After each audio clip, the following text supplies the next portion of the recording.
with a twist of chest. Strip it down to truth, yeah, forget the rest. Human blood pulls the lights right out of the park. Look beyond the shadows that set the dark. Sparks of laughter fire up the night, bringing clarity where they blur the fight.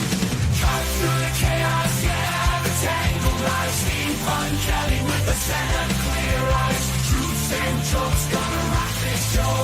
Step into light where the real facts glow.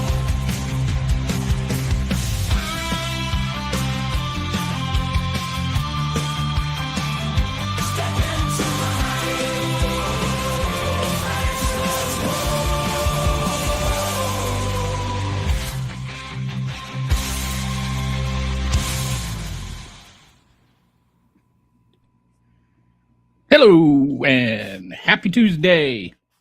Hope your day is going well. Right now, as I am live, Pete Hegseth is about to testify before Congress, or before, I think it's, I don't know which one. It looks like Senator Collins is on there. So he's going to testify before the Senate and explain why we need like billions more dollars. I think they're asking for $90 billion more dollars to fund the war in Iran. I would like to remind you that we just cut food stamps or SNAP benefits and Medicaid and things like that because we didn't have the money to, like actually take care of American citizens. But boy, how do we all of a sudden have $90 billion extra dollars to just go and squander on a war where all we're doing is murdering people. Donald Trump, I'm not like celebrating American troops being killed. I'm a veteran. I know when you enlist that you know that you're putting your life on the line. You know that's a possibility. And you hope and you trust that a president is going to actually take that into consideration before they send you off to die in a war. They are dead because of Donald Trump's decisions. His reckless, unthought out, politically motivated, psychopathic, sociopathic, narcissistic, just spur of the moment rationale. And they're dead because of that. And it's terrible that American servicemen died. That said, they are actual, like combatants. They're not civilians. We worry about Iranians being terrorists, but if we're killing civilians, how are we any different? What's the difference between them killing our civilians, which, by the way, they haven't done nearly as much, and us killing their civilians? Did you know that over 1,700 civilians have died at the hands of the United States war with Iran? Over 1,700. That's the lowball estimate. 254 of them are children. We're killing children. And we need $90 billion more to go and pay to kill children. We don't have money to feed our own children, but we're asking for money to go and kill their children. And you want to sit there, the MAGAs, they want to sit there and pretend like they're the self-righteous party. They're the ones that are on the side of God and, country and all of that. No, you're not standing up for God. God said, "Thou shalt not kill," if you're really a Christian. But you're sitting there asking for $90 billion to go kill people.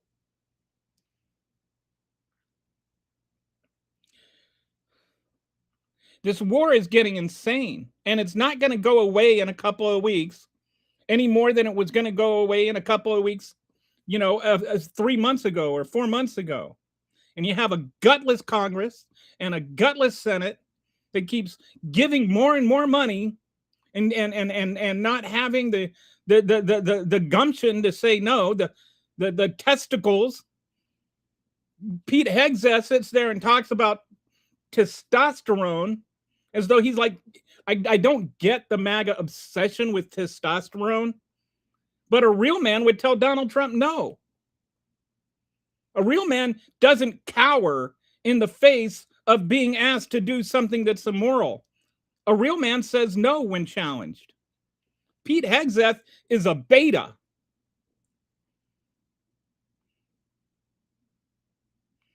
He's a child murdering beta.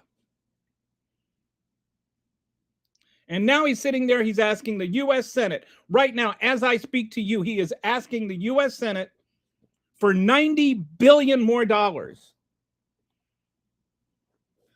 Hang on a second. I'm going to get the right number.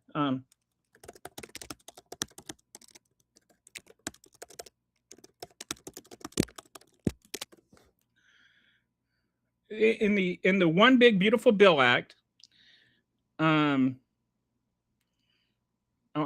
just waiting for chat to answer here. How much money was cut? About 186 billion over 10 years. So half of that. Half of those cuts he's asking for back. Why didn't we have the money then? Why didn't we have the money to feed those children? But we have the money to murder Iranian children. I'm so tired of this double stupid standard that MAGAs have. What they said yesterday has no bearing on what they have to say today. What is being gained by this war? Tell me one thing that is good from it. We got rid of the old regime. The new regime is just as bad or worse. Oh, we're going to get the Straits of Hormuz back open. Well, we haven't yet. And it was open before. We have gained nothing from this. Oh, they were going to get nuclear weapons in 2 weeks. Yeah, and you're gullible enough to vote for Trump 3 times. They weren't going to get nuclear weapons. Nobody honestly, really, genuinely believes that has any inkling of reality. There was a right-wing think tank that came up with some really bad math and unrealistic scenarios to where they could have, if they tried to, they could enrich the uranium if they kept everything going at max speed for 2 weeks, which would be impossible because the facilities would break down going at that.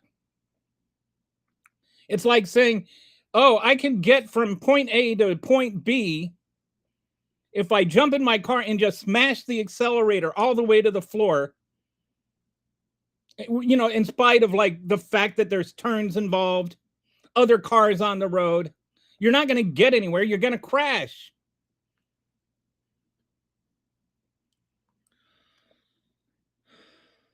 All right.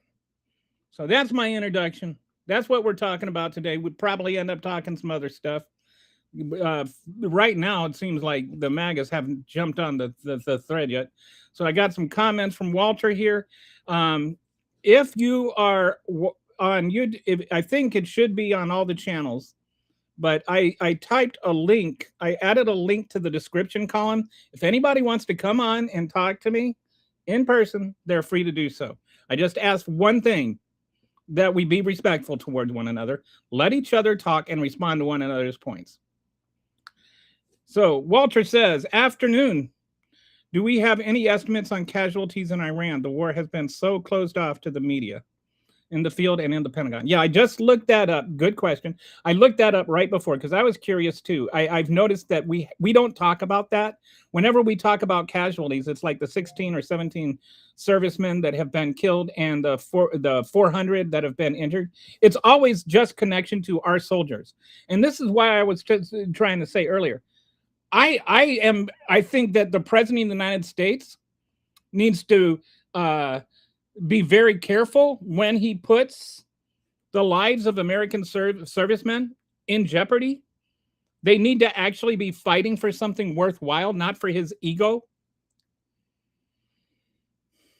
I think it's disgusting that they are dead. They are dead as a direct result of his irresponsible decision making. That said, they are servicemen. They enlisted in the military. They joined the military voluntarily, knowing that they were joining the military. The 256 dead children in Iran made no such decision. The 1,700 dead civilians in Iran made no such decision. That's 1,700 civilians who are dead. Civilians. And Donald Trump sitting there talking about he's going to kill even more people every time the Iranians kill one of our soldiers. He's going to kill even more. He's a war criminal. Him and Bibi. The next time Trump goes to New York City, Mamdani should have him indicted and lock Trump up for being a war criminal. He's murdering people. There are people, he murdered people in the Caribbean. He murdered people in Venezuela. He's murdering people in Iran. You don't just get to go around killing people because you're the president and you scream, oh, it's an emergency. They're a cartel. They're drugs. It's disgusting. And now they're asking for $90 billion more dollars. $90 billion. Walter says $90 billion. How much have we spent since and that's not counting how much we spent since the war started, when this is one of the things that they want to ask about, because the Pentagon won't tell us. And the other thing it won't tell us is it's not just how much money we've spent, but how much money we're going to have to spend to rearm our missiles, right? To rebuild the aircraft that have been destroyed, to rebuild the facilities on these bases that have been destroyed. I imagine it's probably more than the $90 billion. Like, God forbid a mother gives her child a Pepsi that she bought with a SNAP benefit. I don't know what they're going to say to those families at Dover. What are they dying for? Donald Trump's probably going to try and make it about him somehow.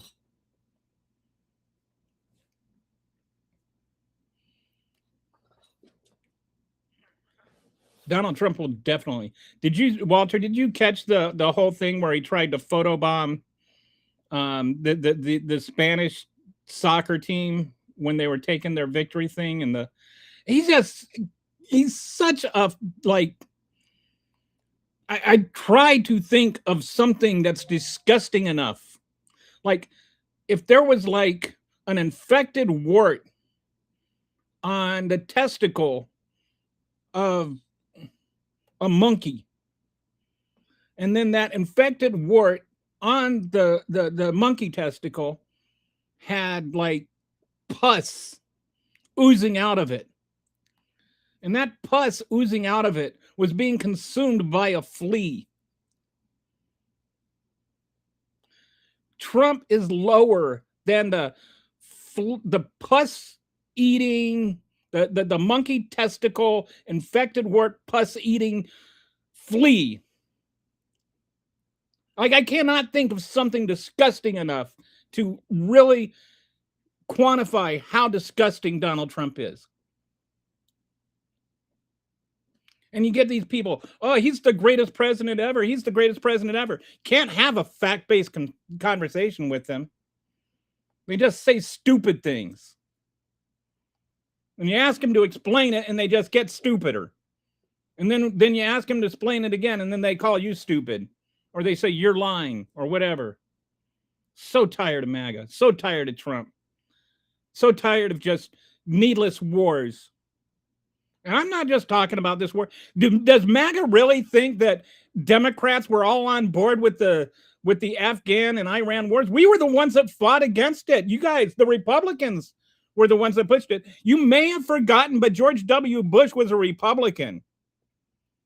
Remember that? He was a Republican. He wasn't a Democrat. The best thing that ever happened to George W. Bush is Donald Trump, because Donald Trump's the only reason that George W. Bush isn't the worst president we ever had. How many people are dead because of George W. Bush and Donald J. Trump? A lot. Tulsi Gabbard didn't believe. That's why she's gone. I guess. Oh, goodness. Tulsi Gabbard. She was. She tried to, carry his water for the whole, election fraud thing in Georgia. But here we are. So we've got some more people on. If you are here and you would like to come on, I've decided I'm going to open this up. If you want to come on, just click that screen and you can come on the show and you can talk to me about anything that you want to talk about. I just ask that we be respectful towards one another, let each other say what we want to say, and then respond to what the other person said. And just like have a actual human conversation between two humans without insults or just, just back up what you say. Just keep it grounded in truth and respect. That's all. That's all. Like, I'm not blocking anybody for any opinions they have, unless it's like racist or anti-Semitic.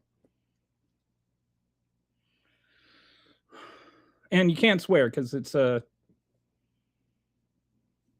monetized channel, and I don't want to lose that. We can't win versus Iran, so we want to trade. Yeah, so now we're starting a trade war with Canada too. I guess the war with Cuba's off. Donald Trump does not have any, like he just wakes up and he says, what am I going to do? What am I going to do today? I don't know if he was even thinking about a trade war with Canada yesterday. The man is not that intelligent. People act like he's like some sort of genius or something. He's not. I would say he's dumber than a box of rocks, but that's giving him too much credit. Box of rocks is just insulted at the comparison. And now Congress is going to run out of town for a month. Yeah, they're going to hear this. I don't know what's going to happen with this.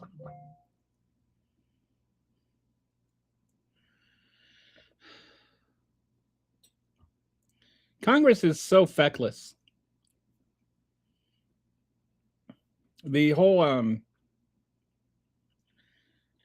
thing with, like you have the DSA, and there's like there's some people like want to spend all their time talking about the DSA. Well, DSA won. Let them run. I just, the party's a big party. We can handle moderates and we can handle, DSA in the same party. I think we need like the entire country needs a seismic shift to the left. And we've got our whole concepts of left and right so utterly and completely confused. Like the idea that national health care is some sort of extreme position is in and of itself an extreme position.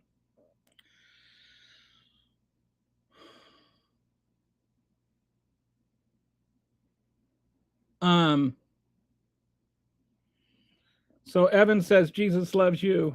Yeah, Jesus also loved universal health care because he provided it. Have you ever thought about this?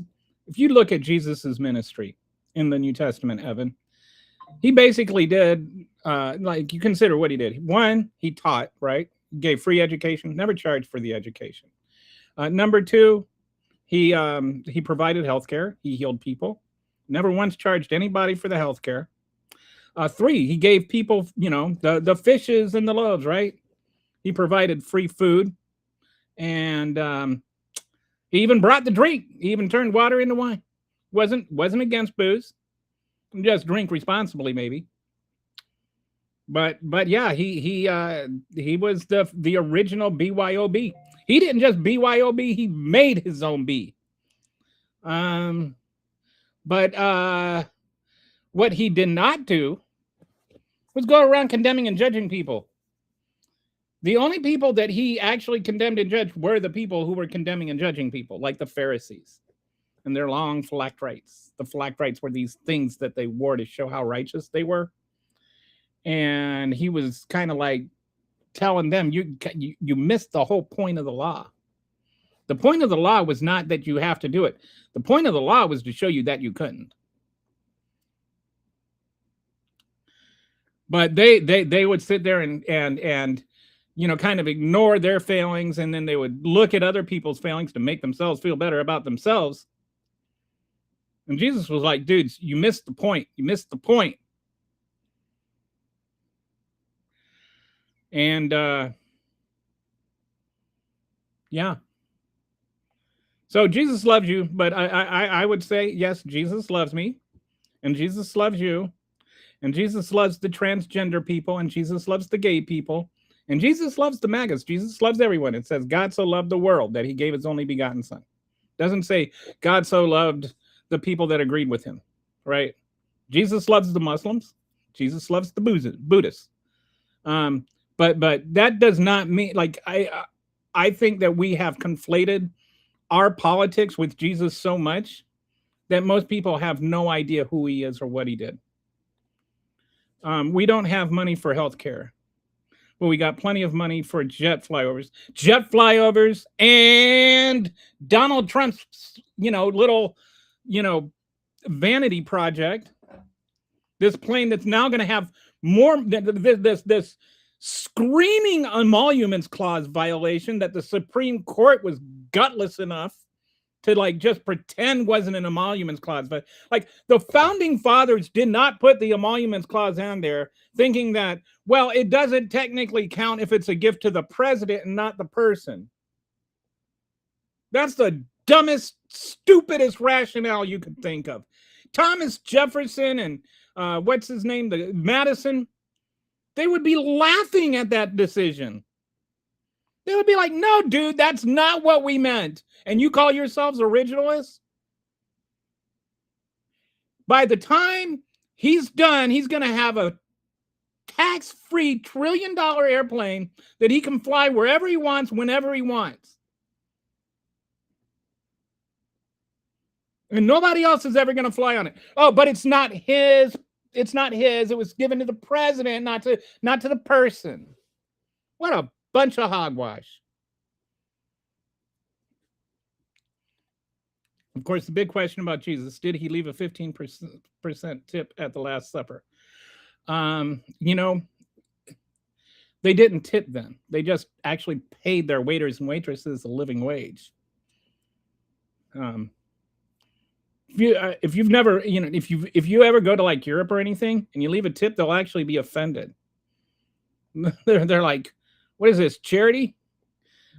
We're the only place that I don't know about Canada. I'm not sure. I don't think I think Canada has it too, but most of the world doesn't do this tipping thing. It's weird.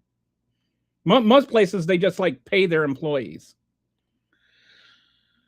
He had an intolerance for intolerance. That's a good way to put it. There's paradox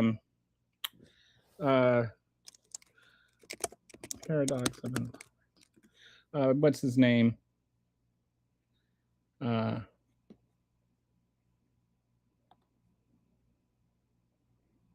Karl Popper talked about the paradox of tolerance.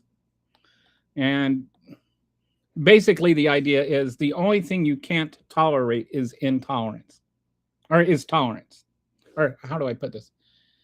Okay, if you tolerate everything, then eventually intolerance will win because you're tolerating intolerance. And when I say I'm tolerating intolerance, I mean intolerating minorities, intolerating black people and white or and women and gays and trans people and all of that kind of stuff. But if not you can't tolerate that kind of intolerance. And that's not intolerance, because if you allow that to happen, then eventually intolerance will win. So the only kind of uh, tolerance you shouldn't have is a tolerance towards intolerance. That made so much sense, right? Anyway, Karl Popper, look it up. America should completely defund the aggressive side of the military, shift it to it being a work program, like getting an oil rig contract. I'm not sure that I follow you. I don't want people to be able to rent out the military. He was a carpenter. Pay a contractor? Nah, we have our own government builders. We trained ourselves.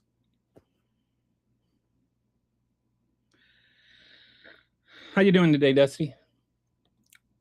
I'm from India. Here is the hunger strike in Delhi. Sanam Wangchuk, respected legendary person, scientist. Sangrang Wangchuk, sir, here in India. Very bad. Raise our voice, sir. Okay, I don't know anything about this. I'll look into it. Check back tomorrow. I'll take a look at it tonight and I'll learn something about it. I tend to not like to talk about things I don't know about because I like to evaluate things first. But I commend you for your courage in a hunger strike. Speaking of gifts, did you catch the story about the president of Turkey at the NATO summit? He gifted everyone, but forgot to tell everyone he's giving them a free revolver and ammo. Right, right. And they were just like walking around the airport with like pistols with ammo in them.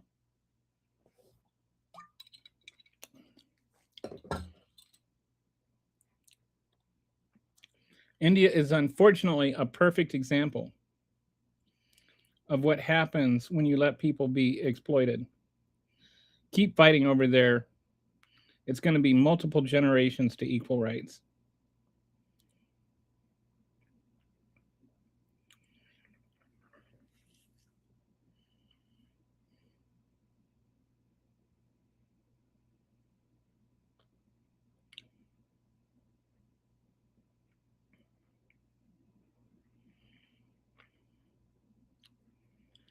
India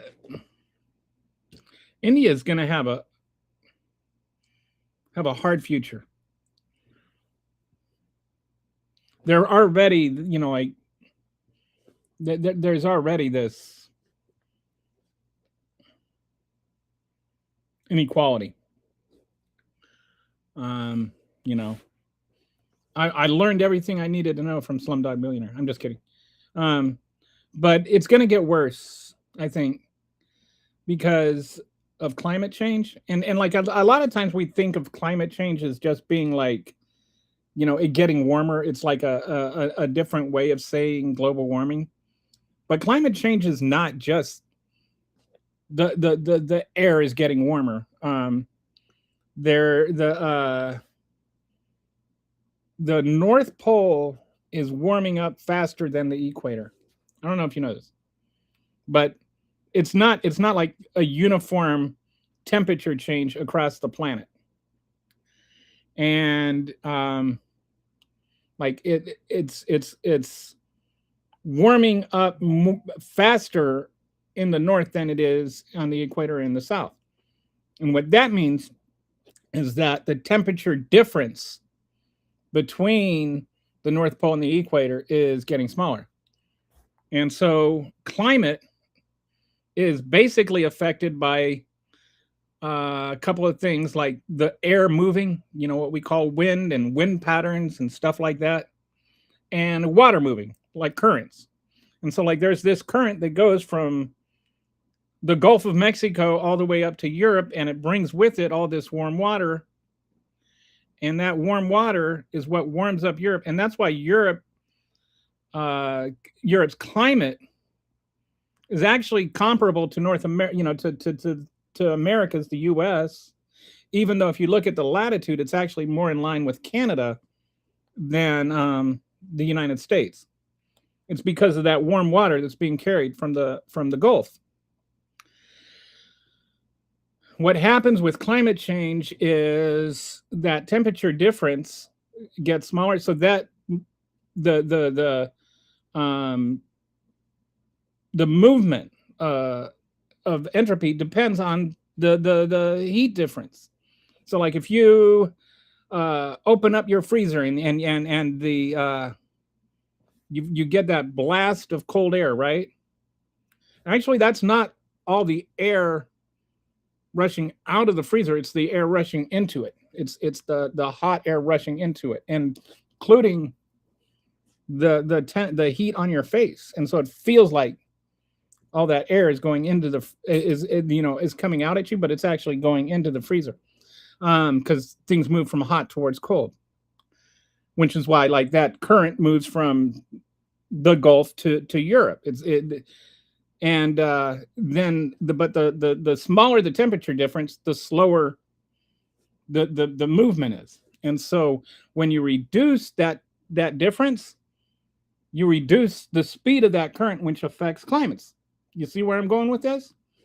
And so then that is happening both with the current and with the wind, and that means that it's going to start changing weather patterns. And weather patterns are actually one of the real dangers of climate change.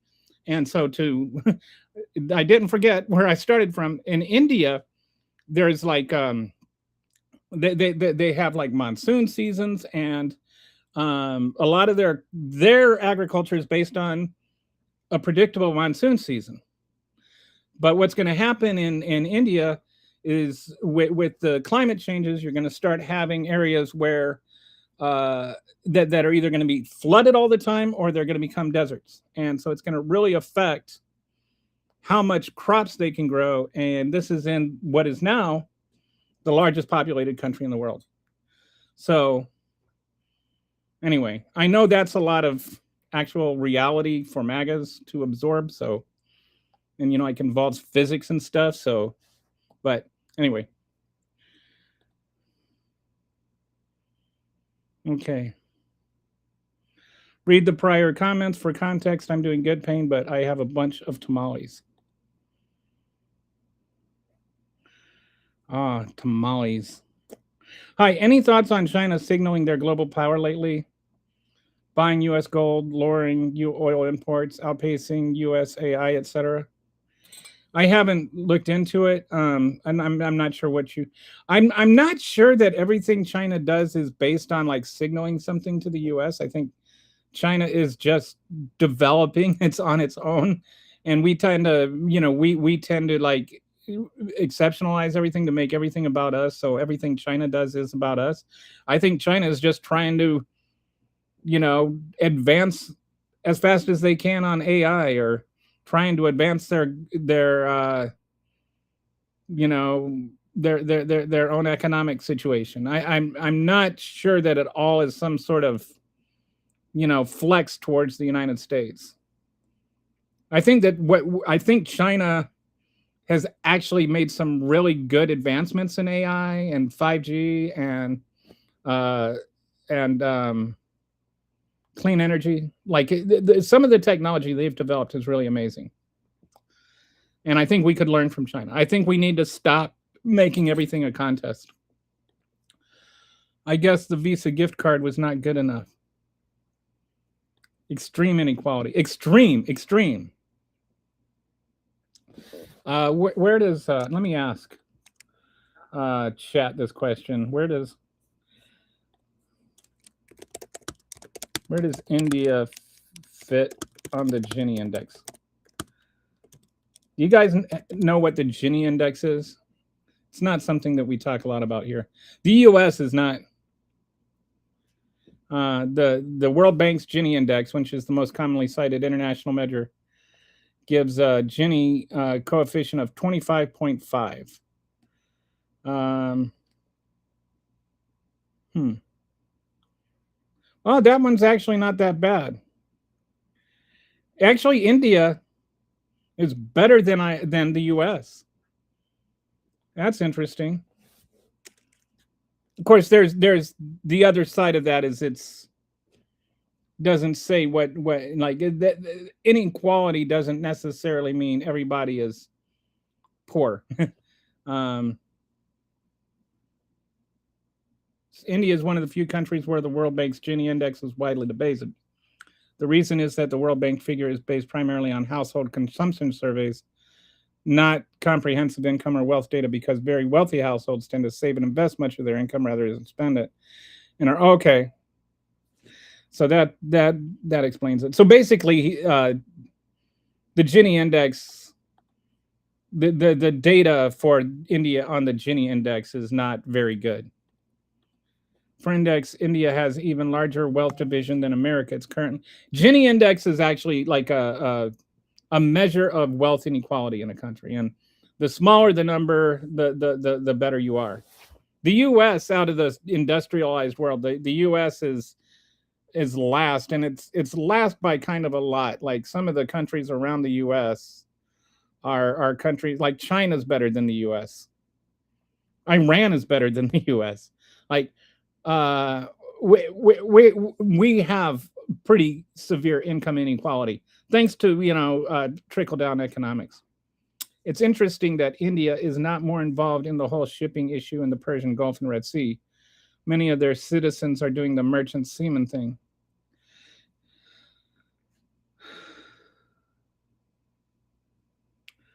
Sometimes I feel like Trump is a stooge stood up to destroy our country so corporations can replace democratic rule with corporate rule and oligarch takeover. No rights, no freedoms, just take what crumbs they give us. It's no coincidence that the tech elite were standing behind Trump at inauguration.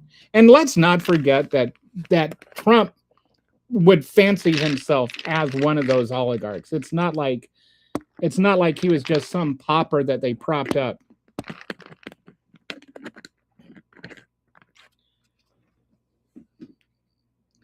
And I think it's also like time to recognize that being rich and being smart don't necessarily go together.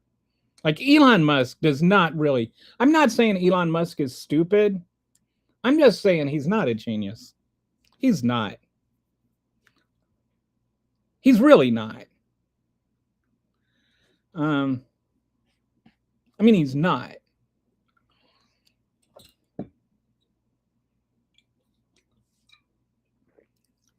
Headache. So one thing that I think I always say that like the difference between a smart person and a genius is a smart person can take a simple thing and make it sound complicated, and a genius can take a complicated thing and make it sound simple. Elon Musk can take something really, really simple and make it sound like it's this big complicated thing. And it's like if you have to work that hard to wrap your brain around that, Elon, then you're not really as smart as you think you are. But yeah, this is the unabetted reign of the Epstein class. I forget who came up with that, but I think that's a good word for it. It seems like why is it all these people are all kind of wrapped up with Epstein too? If you're watching and you would like to pop on and have a conversation, the links in the description. It's not uncommon for cruise ships to have a lot of Indian staff because our minimum ethical wages is really damn good still and pull you out of poverty nearly immediately being put in staff quarters. Yeah.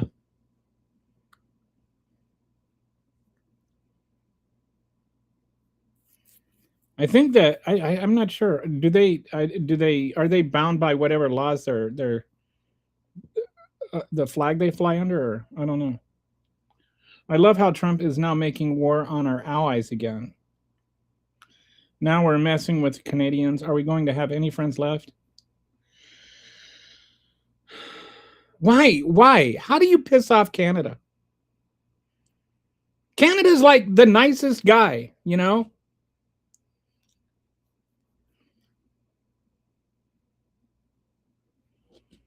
I mean, Canada's a nice guy, but Canada's not a wuss. Canada is like the nice guy that, you know, maybe the bully is like, thinks because Canada is a nice guy, he can push him around. And then, so he pushes him around and pushes him around. But Canada's a hockey player. Canada knows how to scrap. So when Trump tries pushing them around, they pull his jersey up over his head and then start just, pounding him. And then he's like all offended that Canada, is being mean and unfair. And it's like, hey, don't start what you can't finish, Donald. China is kind of focused on its own issues. The Uyghurs getting put in regarding education wasn't about erasure like America, but instead dealing with radicalized Muslim youth. I don't know anything about that. I've never looked into it. It's probably something I should look into, but it's one of those things that seems more complex. I don't think China is like perfect. I think there's some human rights abuses going on there, but it's not like we have any place to say anything about human rights now. I always get. I'm also always like tentative to talk about anything about radicalized Muslims because most Muslims are not radicalized and they're easy to label as radicalized. There are radicalized Muslims. There are also radicalized Christians. A bunch of them tried to overthrow the United States of America, if you remember. Hi, Biff. How you doing? It's complicated, of course. Yeah, I think a lot of things are complicated. Much more so than our usual discourse would allow. It's not communism if its people aren't restrained from leaving. You're talking about China?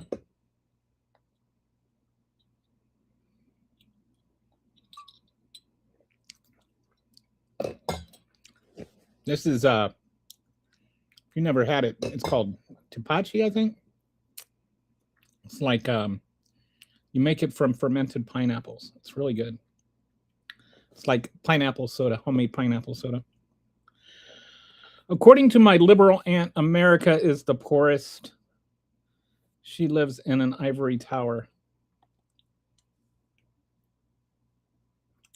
We can afford $90 billion to go and murder Iranian people, though. So there's that.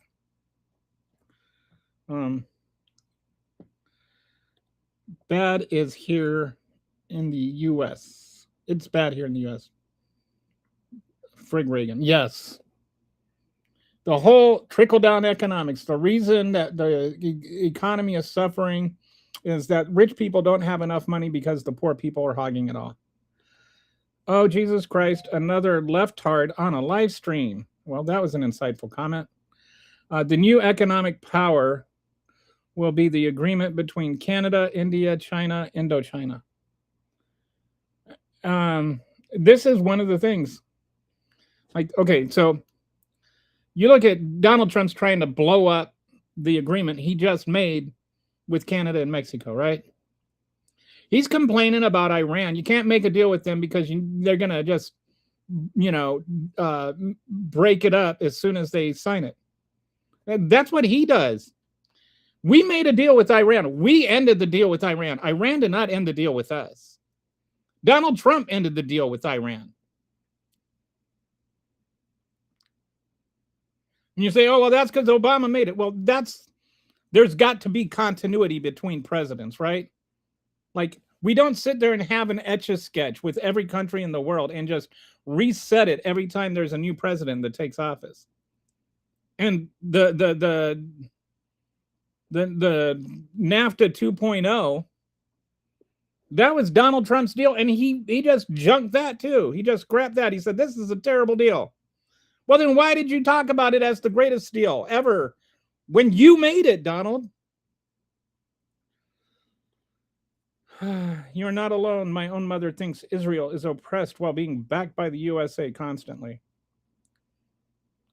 You know, I've been thinking about this as an analogy.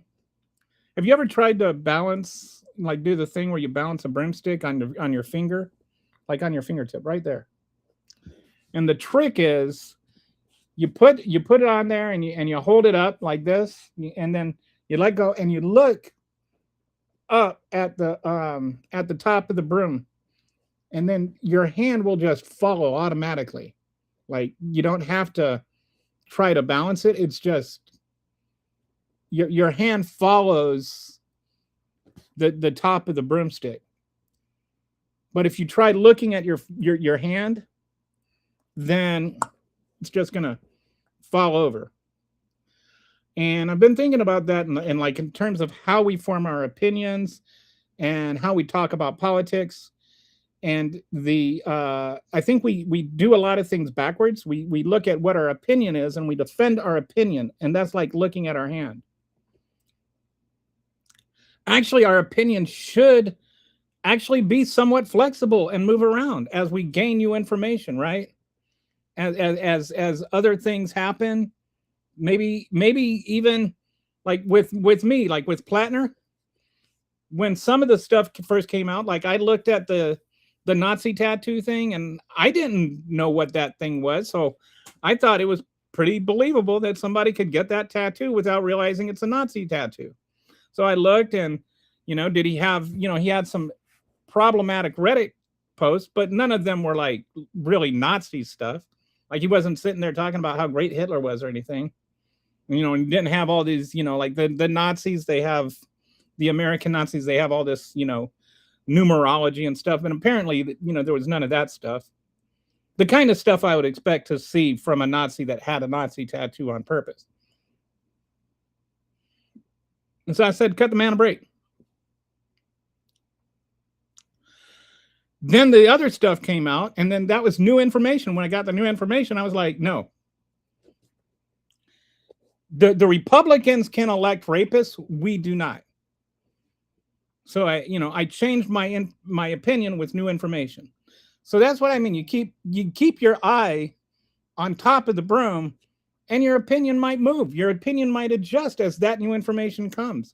I think we form too much. It's easy to form what facts we choose to believe based on what our opinion is, but we should be basing our opinion on what the facts are. And the way we do that is to just keep our eyes on the facts, on honest propositional logic, and then our opinion will automatically follow what the facts say.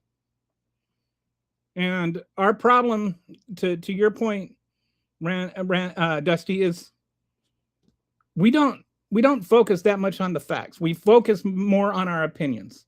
We argue our opinions. We don't discuss the facts.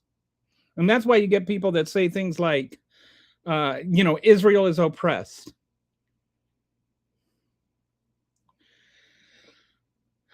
Capitalism without socialism is fascism. Socialism without capitalism is communism. We need both for a fair society. Your opinion. I agree with your phrasing here. I have, I found that what the wording I like is mixed capitalism, because it's not one that people have these hardened opinions about. But it like when you're talking about what we have in Europe, and to a degree what we have in the United States. Like, I don't want a privately owned military. I personally prefer that the military be owned by the government. And, like our roads should be publicly owned. Because it's better for everybody if it's free to drive on them. Some things are better off publicly owned.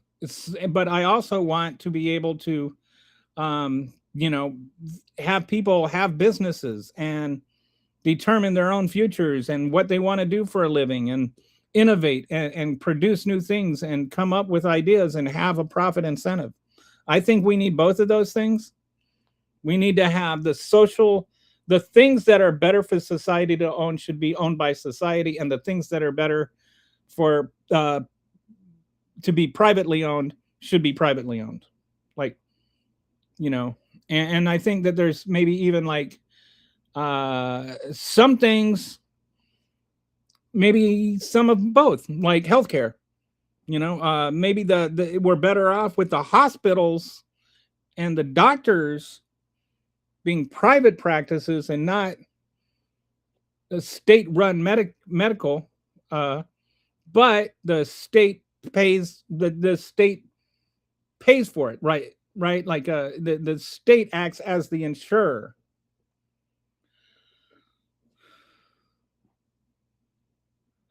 Let me guess, you are a Trump supporter. Nobody has ever accused me of being a Trump supporter.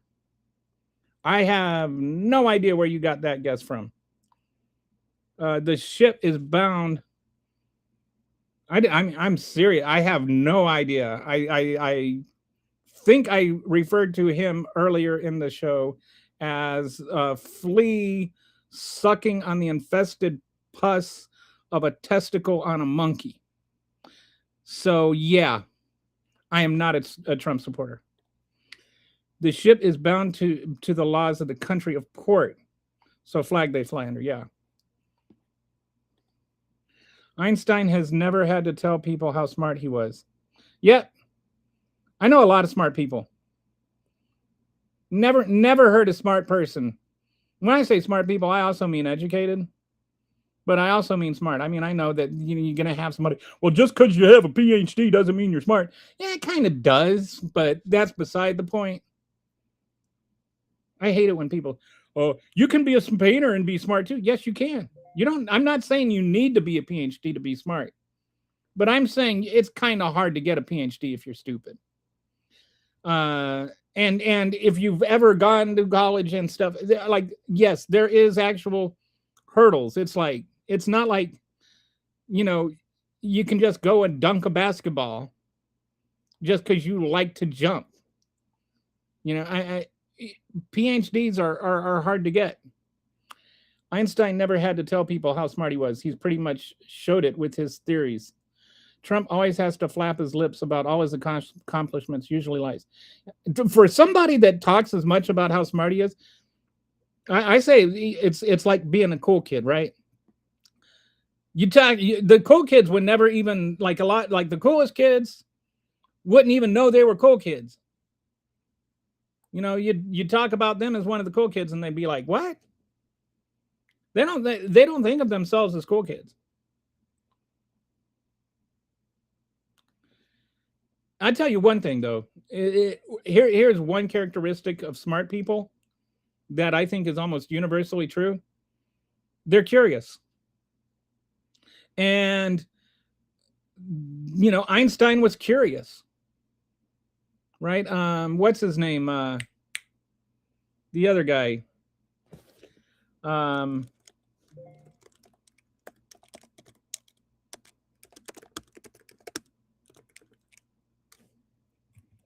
What's his name?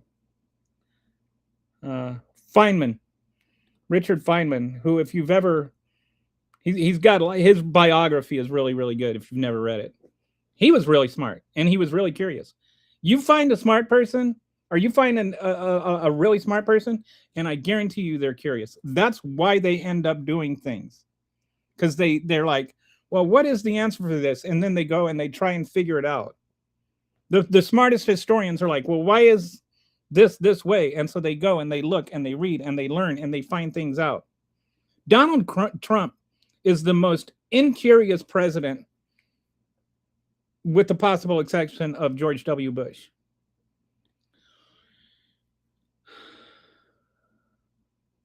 I guess at least George W. Bush learned from SpongeBob. Most commercial shipping flies third-party flags. That's why everyone is registered in places like Liberia or Panama. Liberia has the most flags in the world. I think it's because they only charge like $20 a year or something. They're just cheap. I just wish the Canadians would get that whole fire stuff under control. Well, I'm sure they would too. I mean, it's not like they're doing it on purpose. Perhaps we could help them the way they helped us. Good. Thank you, Biff. Are you East Coast, Walter? East Coast, Philadelphia. Born and raised on the playground is where I spent most of my days when a couple of guys who were up to no good started making trouble in my neighborhood. I got in one little fight. Sorry. Are you in West Philadelphia, Walter? More radicalized, a little white boys for certain.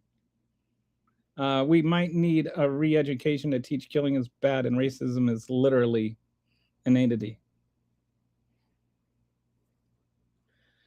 The last thing we need to do is tariff Canada more. When we need to potash fertilizers, while no fertilizer is coming out of the strait. If Trump doesn't stop with this stupidity, food shortages will start next year. Farmers already reduced the amount of crops planted due to the cost of fertilizer. Thank you, Leslie. That's a good comment. And this is what I mean when I say that Trump is incurious. These are things that other people are saying, right? Like if he was even the least bit curious, he would know these things. But he comes up, he pulls a thought out of his ass, and then he acts like it's, the most ingenious thing that anybody ever thought of.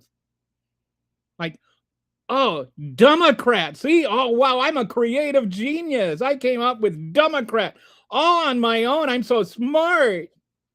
Should I spell it with a B or not a B? Because, like dumb is spelled with a B, but Democrat doesn't have a B. So the only question is, does Democrat have a B? And he talked about this for like a month, like he was some sort of genius. You have never had to deal with wildfires. They may burn until fall. Can't stop nature. Happens every year out west. Yep, and Canada came out west to help us out. And this is another byproduct of climate change, which will also contribute to climate change. The forestation up in Canada and Russia, that's the second biggest, because, the forests don't actually follow national laws, boundaries. But that's the second biggest containment of greenhouse gases in the world behind the rainforest. And so when those things burn down, it can escalate climate change. And it's one of the real concerns that climatologists have. Sorry, I didn't see that big guy being mean. If we don't poke Iran every country would be in a better position. Right now, there is nothing good that has come out of the Iranian war. Nothing. Not a thing. And every bad thing that has happened was entirely not only predictable, it was predicted.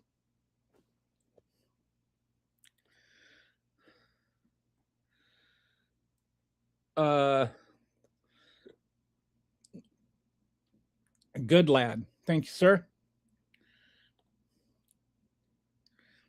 Of all the tattoos on the parlor wall, y'all pass on the anchor and the high mom tattoo. I want that one. Yeah, but I mean, I looked at it. I did not I honestly did not know what that was. I would have thought it was I think even there's Motorhead or somebody, they have a bandana with that on their thing. And I don't know if they're a Nazi. I mean, I do not know it's a Nazi symbol. I know there are two kinds of people that know the Nazi symbols: the people that study it because they're Nazis, and the people that study it because they're Antifa. They're really strongly anti-Nazi. This is not the kind of thing that you just pick up like the swastika, right? And I know you can see it in Hogan's Heroes, but I wasn't studying Hogan's Heroes for iconography. So I mean, I just did not know. I would not have recognized that as a Nazi symbol. And I seriously doubt, that he would rip his shirt off in bars and brag about it the way that the one person said. She's the only one that could remember that. But the whole I'm a rapist, the whole rapist thing was definitely a disqualifier. I don't think the tattoo was, Because I think it's possible that you got a tattoo without realizing what it was. I can't vote in Maine, but I can phone bank for a different candidate. Hey, my wife got 9 people to vote for John Ossoff, and we live in Texas. Following culture, the news, or politics is neurotic. No, it's not. It's intentional craziness making oh.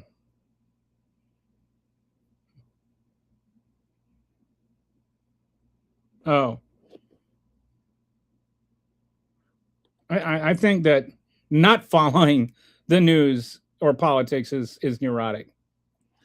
Look up Henry Ford's hemp car.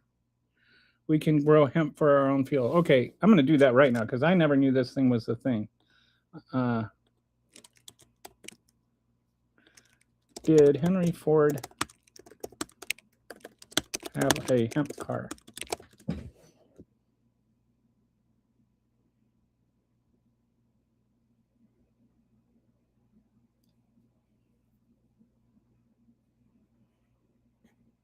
So, okay, so we're going to take a look at this real quick because it's sort of interesting. All right. So it's sort of true, according to chat, whence you can believe it or not. Henry Ford did build an experimental car in 1941 that incorporated plant-based products, and hemp was likely one of several fibers used. However, many viral claims exaggerated what it was. What is true, in 1941, Ford unveiled a prototype with body panels made from a plastic reinforced with agricultural fibers. The exact formula was proprietary and wasn't fully documented, but contemporary accounts and later research indicate fibers likely included a mix such as hemp, soy, wheat straw, flax, and ramie. The plastic body was mounted on a conventional steel frame. The body panels were reportedly much lighter than steel and more resistant to dents. Ford was passionate about finding industrial use for farm crops, even wore soybean fiber suits and invested heavily in research on plastics made from agricultural products. That's actually interesting. We should get back to that. What is exaggerated, the internet often claims that Henry Ford built a car made entirely of hemp. The car ran on hemp fuel. Neither is supported by the historical evidence. The car was not entirely hemp, did not have a hemp chassis, and used conventional gasoline engine, not hemp-driven fuel. If you were to try to make a car that was, drove based on hemp fuel, I think it would actually become an airplane because it would get high. All right. Why it never went into production. World War II shifted manufacturing to military production. Petroleum-based plastics became cheaper after the war, and steel production expanded, reducing the economic incentive for agricultural plastics. So that's interesting. I think that one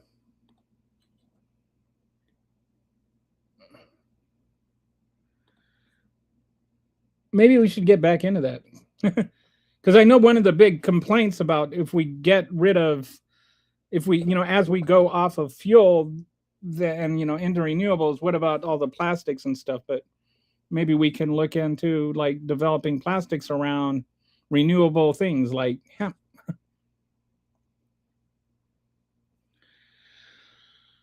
All right, so we're falling behind in the comments again. I'm sorry, I didn't realize I was falling that far behind.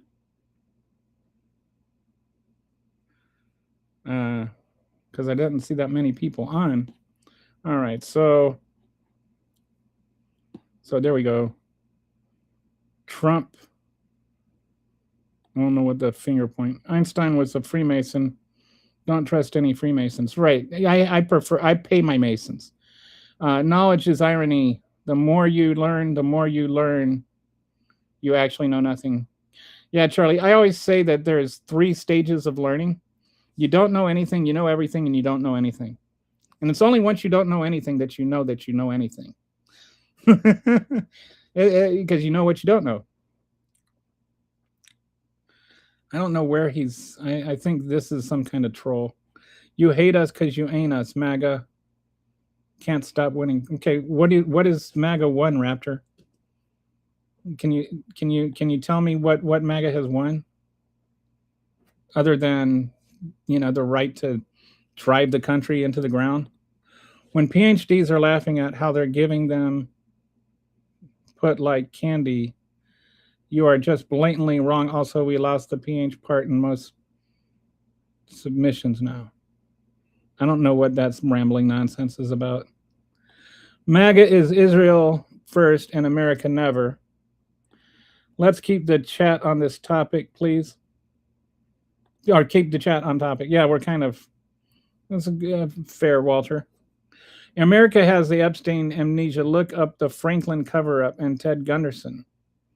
Epstein isn't new. This has been going on since before the 80s.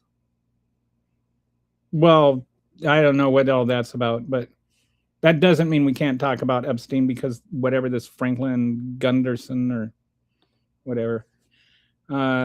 News break. Cuba is being. I mean, nobody thinks that Epstein, invented sex trafficking. News break. Cuba is being accused of accepting drones from other countries. What do you mean accused of? It doesn't Cuba have a right to do that? Cuba's an independent nation. Why do we get to decide whether or not Cuba can receive drones? Actually, I am in West Philadelphia. I am in West Philadelphia. Just a few neighborhoods over from. Did you ever shoot hoops on a playground? So are you saying I don't go outside? I didn't say anything about that. Cool. I don't know. Ted Gunderson and the Franklin cover-up is not a conspiracy theory. I didn't say it was a conspiracy theory. Quit your sniveling, little lettuce boy, whatever that means. Trump and the Clinton Foundation opening a diamond mine in Haiti, poisoning the water, killing hundreds of thousands of people in the 90s. Isn't it? Well, that actually is a conspiracy theory that's been debunked. There are no tariffs in American crops. And look up the executive order that exempts around 260 incoming crops and fertilizer. There are tariffs. Well, of course there's no tariffs on American crops because they're American. So we're not going to tariff our exports. That's not how tariffs work.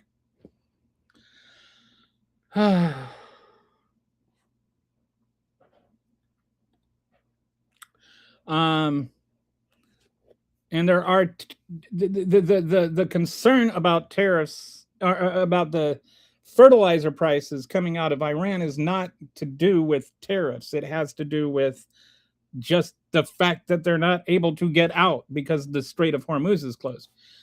The tariffs that he's talking about are Donald Trump is now threatening to tariff everything that's coming out of Canada because Canada's being meanies, according to him. Hey, Brett, welcome. Good day. How you doing? It was a symbol that already existed in Marine history, then got adopted by Nazis like all Nazi symbols.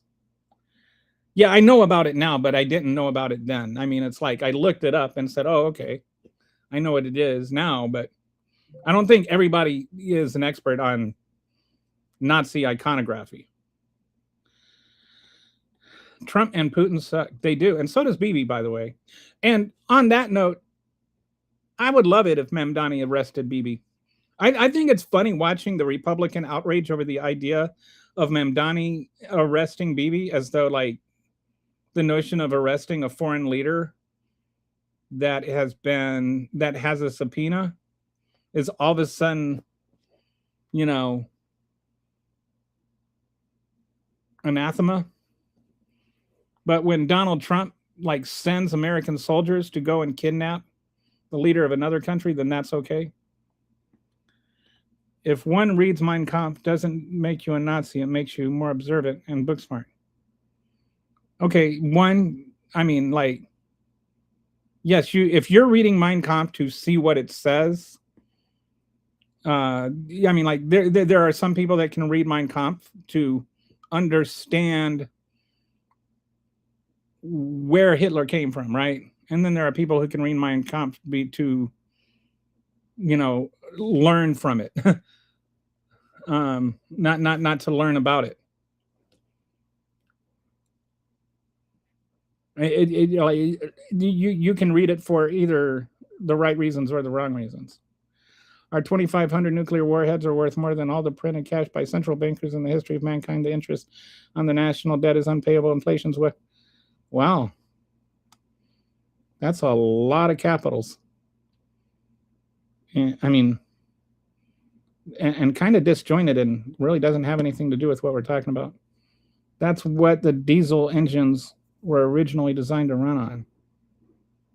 The hemp, I don't think that's true. I think diesel engines were originally designed to run on diesel.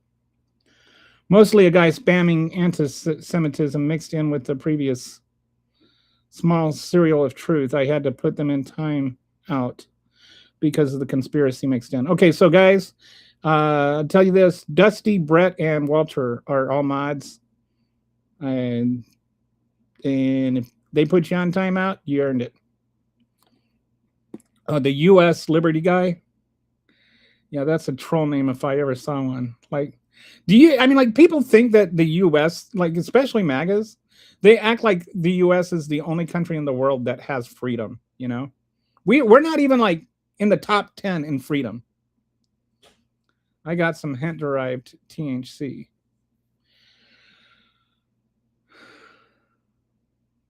I will say this. There are some Republicans that could I'm just saying, there are some Republicans that if they had some gummies, the world would be a better place. I'm not advocating for the abuse of drugs, but Donald Trump could use a gummy. Stephen Miller could probably go. I mean, a mushroom gummy might not be a bad idea for Stephen Miller. Like, he needs to have a trip and have a conversation with the girl that put him in the locker when he was in junior high. Like, he has some stuff that he needs to reckon with that I think that maybe some hallucinogenics might help him deal with. But that man has issues. I forget microdosing. He needs to do macrodosing. He needs to get a full-on acid trip. I have about an ounce, but I quit in springtime. America, I'm surprised nobody was there to like mock my rapping stylings of Will Smith. America Inc. has contributed the decline of Washington. I don't know what that means. I saw you go live, but after I got home, I had to run to Harbor Freight to pick up a gear puller. I don't even know what a gear puller is. You clearly know, like you're like a car person, or is that for your bike? But I understand real life. Trump keeps going on that we have already won the war in Iran because we destroyed their Navy, Air Force planes, but Iran never made much investment in those defense assets. Instead drone technology and missiles. We seriously depleted our own defenses defending against cheap drones. Yeah, I was like, we were having, like sending out 10. We were sending out $10 million missiles to fight $10,000 drones. And now we want $90 billion more dollars. The hearing is going on right now, which I'm glad I can't hear because I'd probably be mad at it.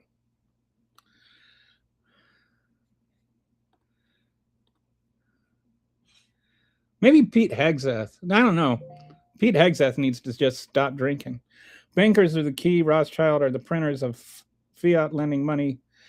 Yeah, this is some weird stuff. No, the Rothschilds. It's like you guys want to make Hillary Clinton to be the most powerful person in the history of the planet. And she's not even powerful enough to get elected. In spite of the fact that we steal elections. Anyone passing on the salad today? Ooh, let us think about that. See what I did there? Let us think about that. Ah, who knew that Taco Bell could cause explosive diarrhea? Weren't we trying to talk about Iran this stream via the title? We were, but this is the ADD stream.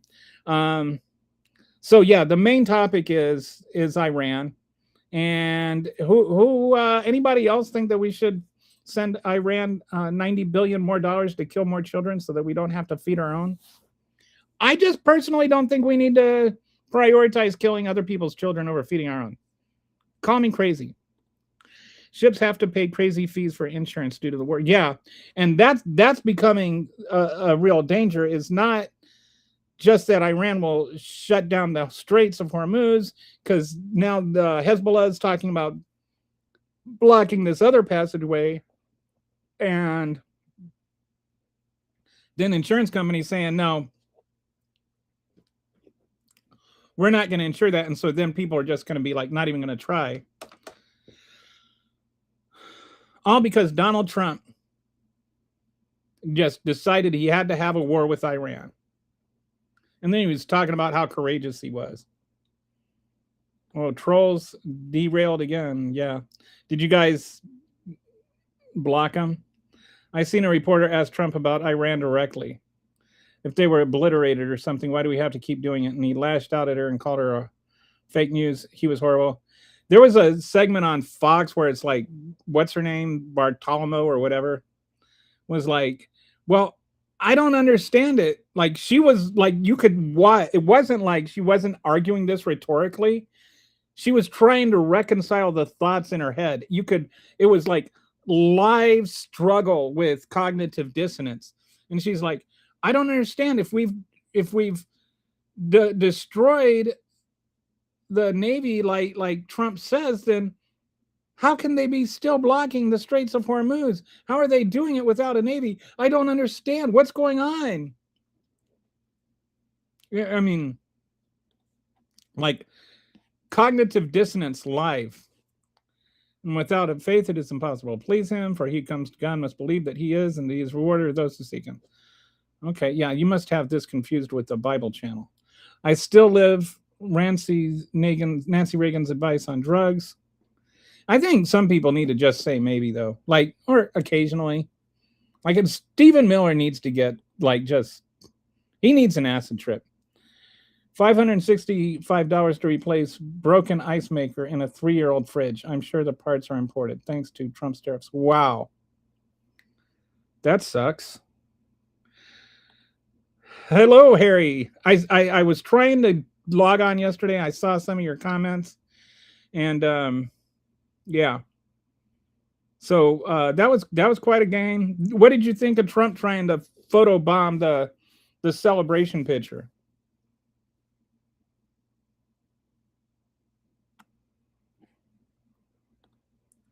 Before I get to the topic, I would just like to say FIFA better penalize the fornication out of Argentina, or I will go into a flying fury. Knowing the World Cup, probably not. So I was thinking, if you play spin the bottle with a cup, because you don't have a bottle, is that a World Cup? And the UK has a new prime minister already. Yeah, what do you think? Is it like when is the next election? Is it like a month or two away? I can't even keep track of them. So Harry likes the new one. I seen that Spain photoshopped. Oh, so yeah, Spain photoshopped Trump out of their FIFA with pick because he inserts himself in everything. Of course, that was just that's just so Donald Trump. So Donald Trump. And the FIFA guy had to come over and like pull him away. Like, what made him think that he belonged in that picture? It's not even your country, dude. Did you see the president of Mexico or the prime minister of Canada there? Like, they were also host countries. He's such like, goodness gracious. He always has to be the center of attention. And this is that, like, he insults their country. Then he wants to sit there and act like he should be in their picture. How embarrassing for Trump. For sadly, he wasn't embarrassed. He should be embarrassed. But he doesn't have the capacity to be embarrassed. He doesn't have the humility to be embarrassed. He thinks that he was perfectly justified in being there. Oh, actually, and you went already? Y'all voted already? So no, the next election is 2029 at a minimum. The next election, he was, I think, responding to me. They just had an election, I think. Yeah, Maria Bartiromo is a horrible person. The only time she ever showed humanity is when she interviewed Prince. She wanted to sit on his lap so bad. She interviewed Prince? Wow. I'm just going to say this. Prince is one of the top 2 or 3 live performers ever, in my opinion. It's like either him or Freddie Mercury.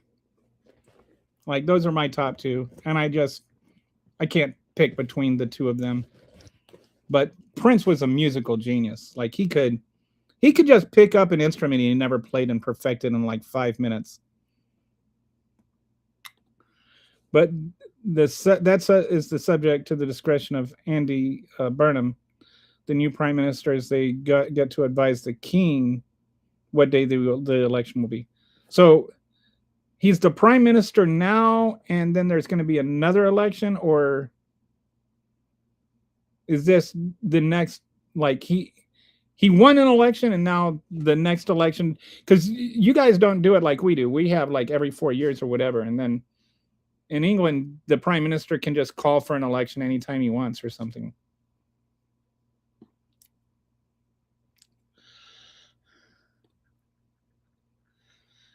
Oh, I'm not too behind, but Ben Face has had all my attention lately. Yeah, how'd it go with Ben Face? I want Ben Face to run for senator in Maine. As Keir Starmer would say, put your vote in the bin. Boom. No, there was a by-election. What's a by-election? Boy, I've never heard of a by-election. Is that like it goes both ways? Everybody wins? Sorry, I couldn't help myself. It is the Punch Show. For the seat of Makerfield, which Andy Burnham won, which is how he became a MP, to then become leader of the Labour Party, to then become prime minister. So Ben didn't win. Small would not even be across the pond news without Ben Face. So I guess now he's a has-been. In the UK, the prime minister is appointed by the king, but by convention, he is the person who can command the confidence of the House of Commons. That does not have to be an election for a new prime minister to be chosen. The only requirement for general elections is there has to be one every 5 years. But the prime minister gets to advise the king what day that would be, as long as they have called one within 5 years. If they do not, there is an automatic process that kicks in. So the king still has some power. Is that like a nominal power? Does the king ever say, no, I don't want to have it then? Like, is this a power that like the king or the queen would ever actually exploit? I need to familiarize myself more with this process. Boy.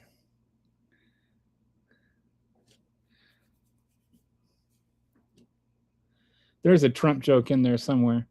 Not over yet. I don't think they voted on the small by-election yet. No.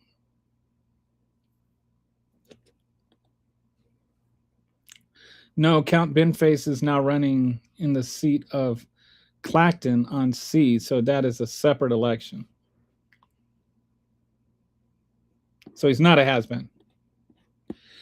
You should watch the interview she did on Prince. She was dripping. You have to see it. It is hilarious. That is something I'm not sure. I mean, I'm not sure I could stomach. I don't think I could handle an aroused Bartolome. Uh, the Clacton election is August 13th. No, man, Dusty is like just coming off with this, knows exactly what's going on over there. No, so officially the king can exercise it whenever they want, but it is convention. They only do it on the advice of the prime minister. So I'm imagining that initially back in the day it was more of a actual power, but now it's just kind of left in there ceremonially. I wonder what would happen if the prime minister decided to actually pull rank, or if the king were to try to. Does 10 Downing Street have a ballroom? Oh my goodness! I think Buckingham Palace does. Have you watched YouTube videos and or gone to the website of Election Truth Alliance? I think you'll find them of interest. I'm going to ask every time I see you. Okay, I'm going to do this right now. I'm going to put in a note. I'm going to start doing this. I'm going to create a note of things I'm supposed to look at. So look at, okay, so the India hunger strike. And then China human rights. And then what was that one? Sorry. Oh yeah, the Election Truth Alliance. All right.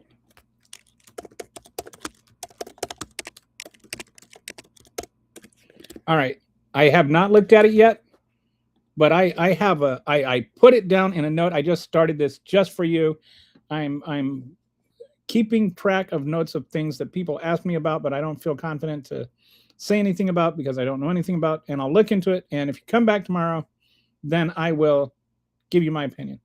So go ahead and come back tomorrow. If you haven't already clicked subscribe, go ahead and do that so that you can remind yourself.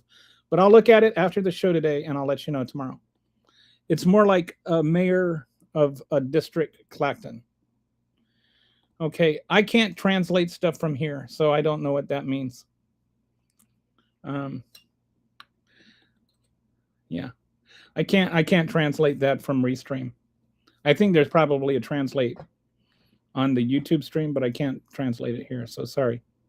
If the king did that, they would probably be there would be a constitutional crisis.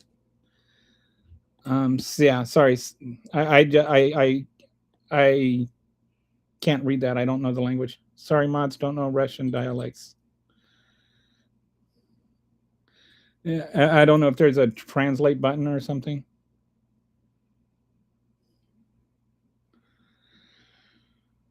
General politics in Iran. So I was mentioning this at the top of the show when nobody was here. But did you know 1,700 civilians have died in Iran? And Donald Trump's sitting there saying that he's going to kill even more people every time an American service member has died. And I think that there's he is literally got it backwards, right? Like, actual soldiers should be the targets in war, not civilians. He's mad that they're killing soldiers because we are attacking their country and they are defending themselves against the people that are killing their civilians. And he's got the right. He's got the gumption to act like somehow, Iran is wrong in defending itself. Look, I have a lot of problems with Iran, but it's a nation and it has a right to defend itself against a foreign invader, which is what we are.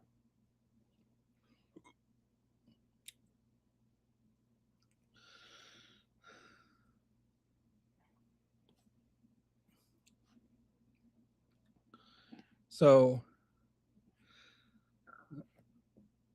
Brett says, yes, it is in ruins, which is to the, I don't know if that's Russian or Ukrainian or, so I think there must have been I think he must have gotten that translated, or Brett speaks more languages than I thought.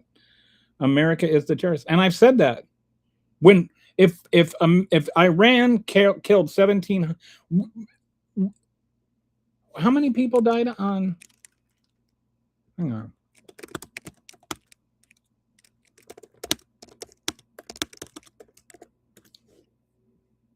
2977. So just under 3,000 people died on 9/11. I think we're up to 1,700 as a conservative count in Iran.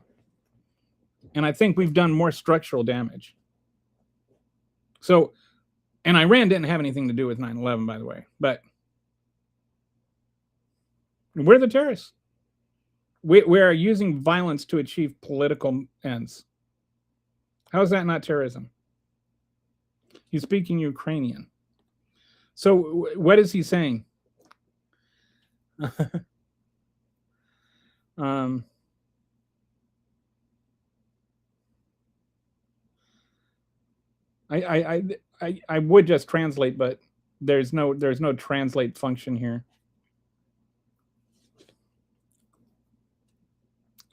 But I'll just mention this along the lines of Ukraine is,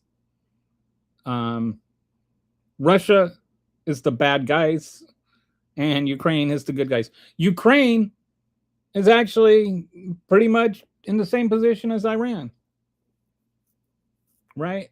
Like, they got attacked by another country, by a superpower.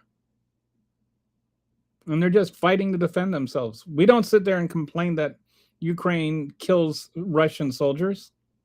We complain that the Russian soldiers are killing Ukrainian civilians.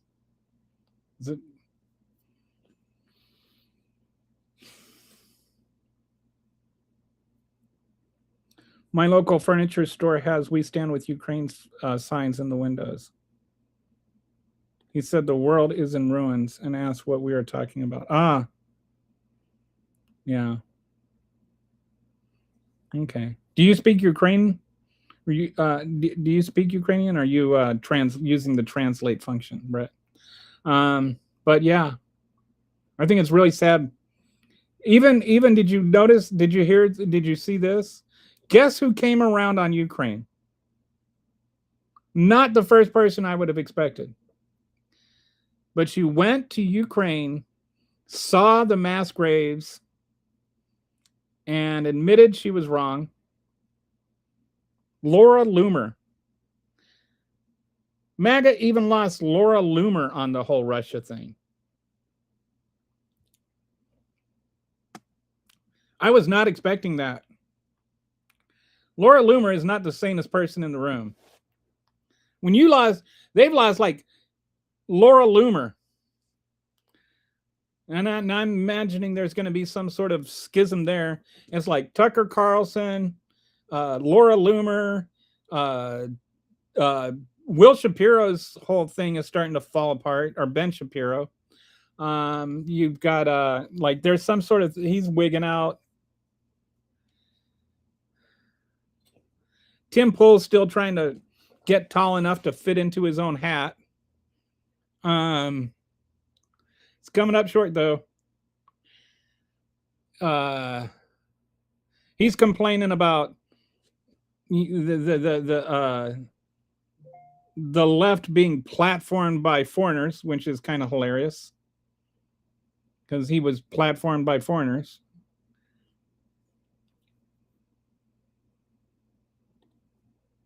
By Russia in particular. No more money for no one and nothing. Time to shut off the money. 40 trillion in debt. We need our money here. Well, I think we do need our money here. I think we need to give it to maybe stop giving it to billionaires and start giving it to hundredaires. Like, I have no problem funding SNAP benefits. We've already spent today. The money that they are asking for the war today is 5 years worth of the SNAP cuts. So we could feed children for 5 years with that same money. But we choose not to do that. We don't have the money to feed children, but we have the money to kill children. There's a problem with that. We've had 270 of the 1,700 people that we killed in Iran were children. Why can we kill children in Iran, but we can't feed them in America? I do not understand that. I do not understand how you go about that and call yourself a Christian. The Bible literally says, feed the children. And it literally says, don't kill.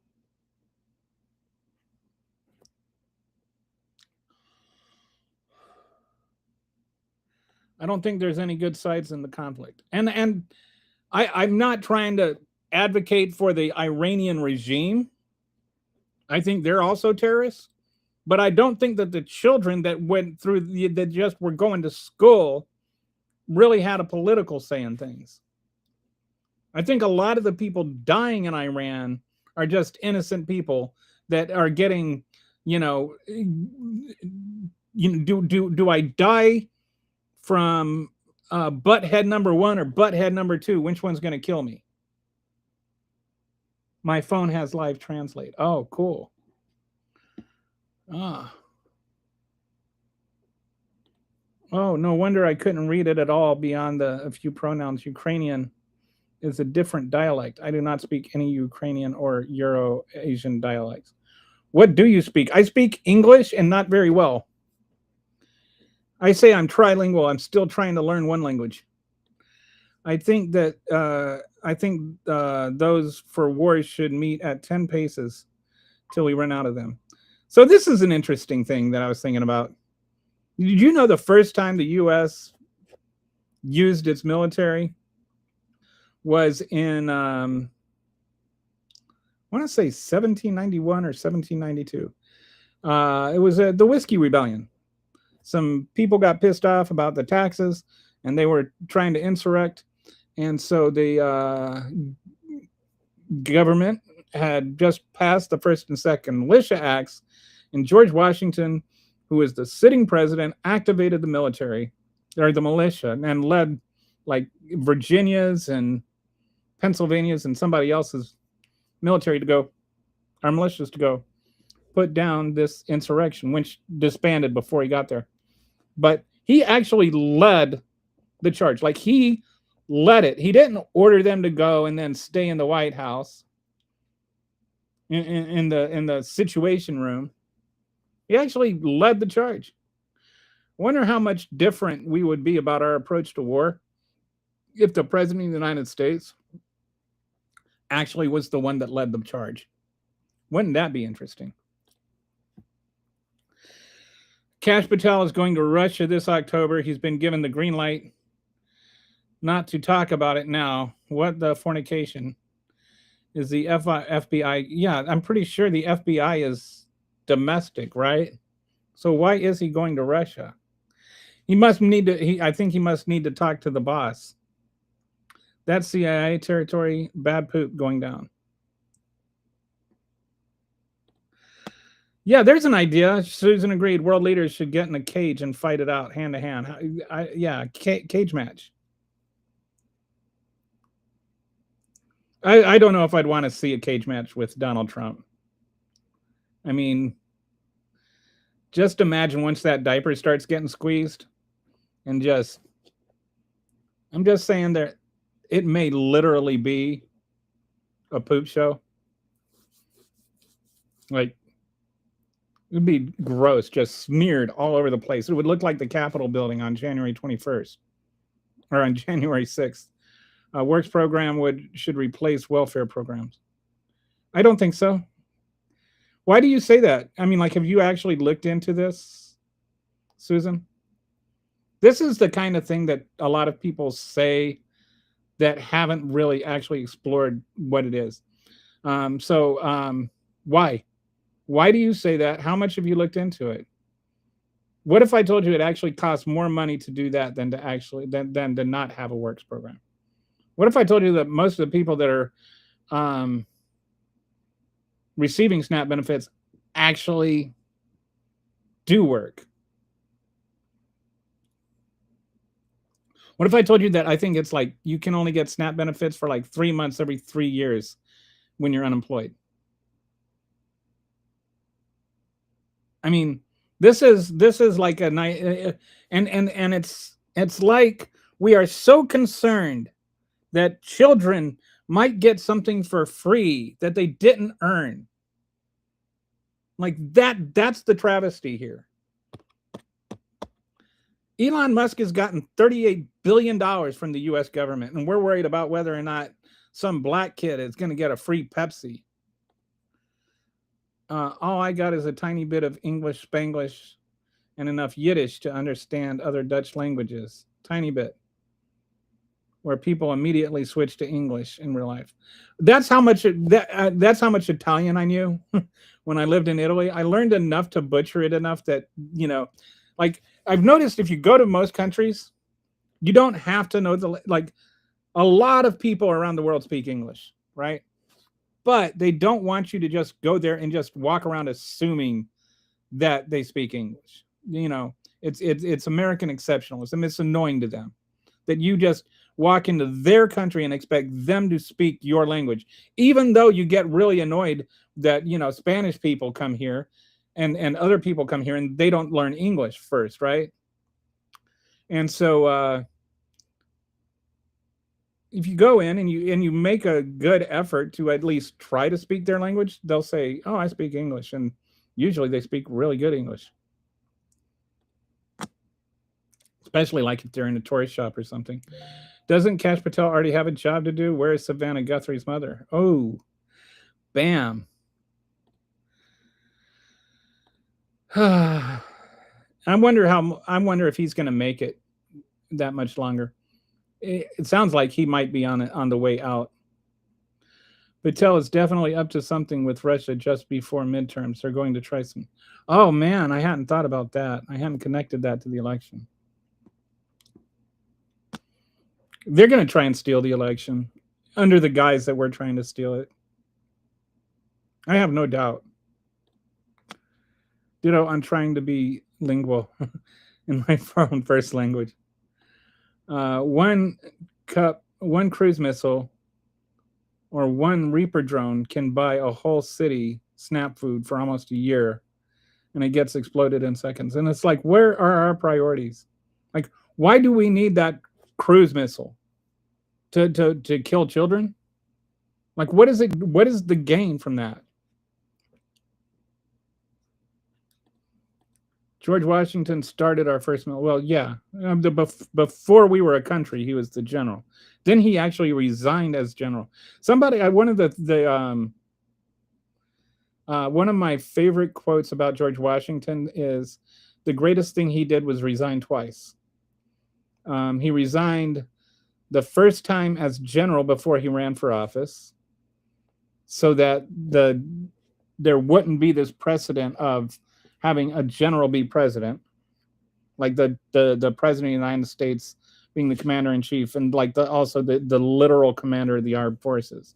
That it was kept separate in between the civilian leadership of the military and the military leadership of the military. Because imagine if that were the case now with Trump. The other thing that he did was resign after his second term, and setting up that as a precedent, which FDR messed up.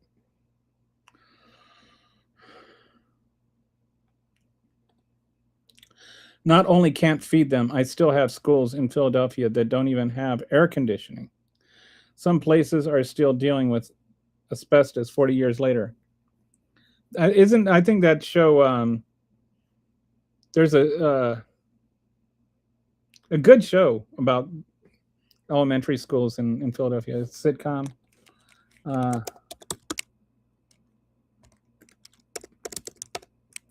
It's called Abbott Elementary. That's it. Takes place in Philadelphia. It's a good show. It's funny, but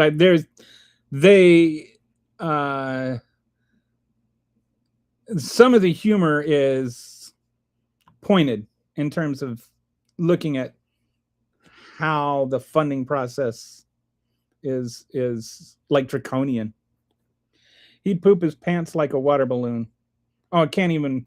It would just be. There would just be poop everywhere. Just imagine Putin slinging them around, just poop flying all over the place. Joe Rogan sitting there getting it in his mouth and screaming, and it would just be terrible. Bill Clinton's project started Project Success in Arkansas. I don't know what you're talking about. I'm starting to think Susan is a bot because these are very familiar pasted talking points, and there doesn't seem to be much else. She says she worked for DHS. I don't think she did. Okay, so you're not a bot.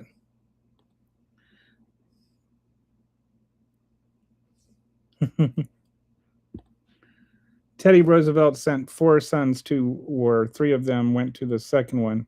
Meanwhile, the Trump family is too busy working on their crypto business. I'm sorry, Susan. I don't even know that you're really named Susan. And I don't really know that you're an American. I'm sorry. I just don't believe that everything everybody claims to be, about themselves. Maybe you did work for DHS. But I just, just randomly throwing it out there makes me think you didn't. I don't believe you. I'm sorry. I don't mean any offense by that. I'm under no obligation to just believe every random thing that somebody comes in and starts saying crazy 30, 40-year-old conspiracy theory nonsense and then says that they work for the DHS. Yeah, I don't understand. Like, do you think that makes your conspiracy theories less conspiracy theories? If you go to France and say bonjour and try to speak French, they will interrupt you and say they speak English if you want to speak English. Yeah, they actually, if you speak French poorly, it's like you're torturing their mother or something. Like they really like just don't do that to my language. And I'm just like, well, why can't you guys learn to spell anything right? Everything is spelled wrong in French. Like if you wanted people to speak right, then you should spell things correctly. That was a joke. I know how many disabled that would disagree with you about everybody has an opinion, but everybody, yeah. This is one of those things where I was talking about earlier. Look at the top of the broomstick and then let your opinion follow that. Go and look at what the actual facts are on not the talking points that support an opinion, like actually learn about disability and SNAP benefits and what you have to do to get it, what qualifies you, how much you get. If it's my opinion that we are way too strict on it. We don't need to get more strict. We need to be less strict. Like, do you know how we determine these things? Is by the poverty level. Do you know how we determine the poverty level? There was this back in the 60s, we in the early 60s, we started the war on poverty. And we had to first define what is poverty, what is the poverty line. And so there was no way there was no rule that said this is what defines poverty. And so they asked this one lady, I can't remember her name. Hang on, I'll look it up. It's actually kind of an interesting.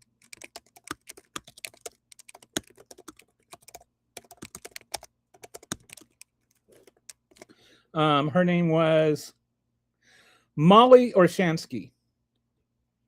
Okay, and she's just a government worker. She wasn't like a politician or anything. She's just a government worker. And they said, okay, we need you to come up with a measurement of poverty. So Molly's like, okay. And she kind of did some research. And at that time, about 30% of the average American income was spent on food. And then the rest was spent on things like, housing and, whatever else. So she went to the grocery store and she said, okay, now if I have to live a week as a poor person, what can I buy? And so she got some things, and I'll see if I can find this, because it's really sort of fascinating.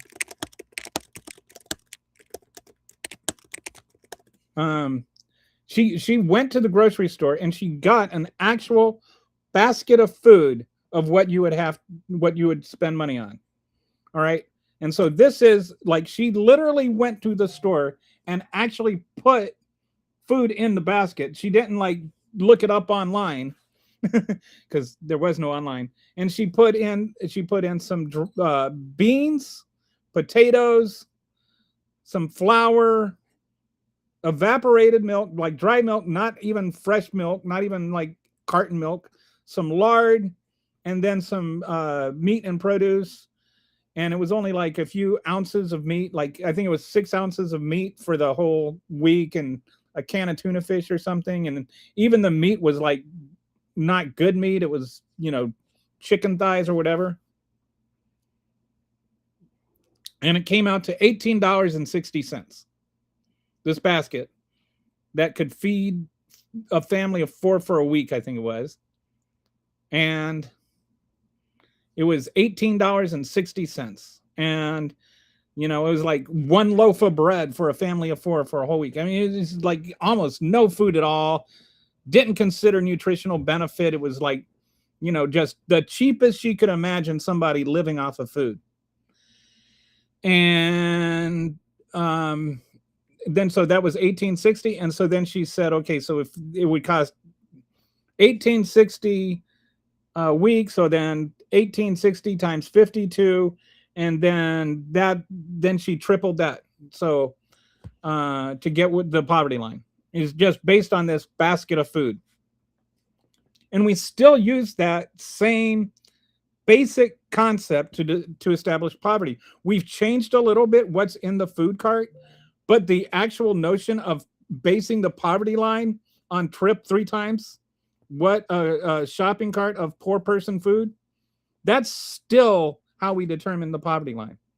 And we even went back and like there was hearings on this in the 90s, and Molly went and she testified before Congress. Look, this was a spur of the moment thing that we came up with by the seat of our pants. We should not still be using this. The person that came up with it was saying we shouldn't be using this still. And she was saying that 30 years after it happened, and 30 years later, we're still using the same stupid methodology. And if you look at other countries, they don't do that. Like they look at all kinds of things, like whether somebody's disabled and whether or not where are they at in life. Like if you're making $30,000 a year and you're a senior citizen who's retired and you own your home outright and you don't have a lot of bills and you live in Kansas, in rural Kansas, that's totally different than if you're a father and have kids in California and you're 25 and you got student debt. Like $30,000, one person can live comfortably off of and the other person can't live at all. So just this arbitrary notion of having a poverty line, like that's one of the things we need to just completely reevaluate. There's a metric called ALICE, which is, what does ALICE stand for? Low income, hang on.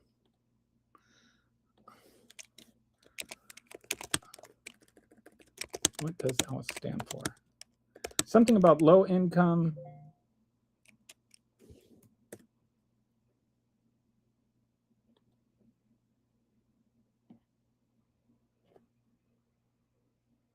Asset limited, income constrained, employed.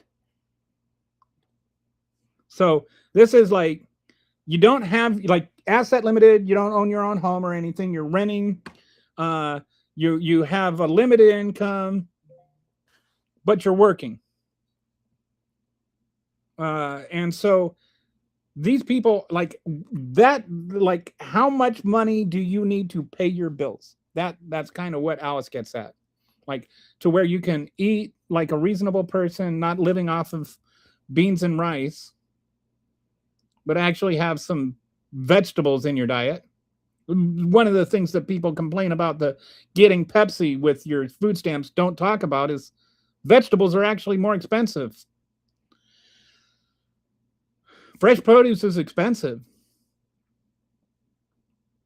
So when you look at things like Alice, it's like a family of four. Basically, to survive, you need like $70,000 a year to like just live like normal people. And our poverty level's like a quarter of that.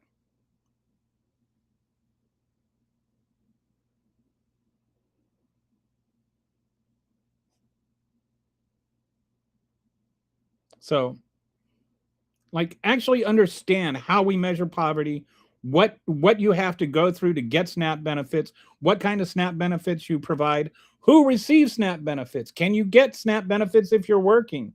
Or can people who aren't working work? Like there are some people who are disabled who simply cannot work, or their children. Are you supporting child labor? Or their parents can't afford daycare. That's one of the big issues with the way we determine poverty is it doesn't factor in daycare.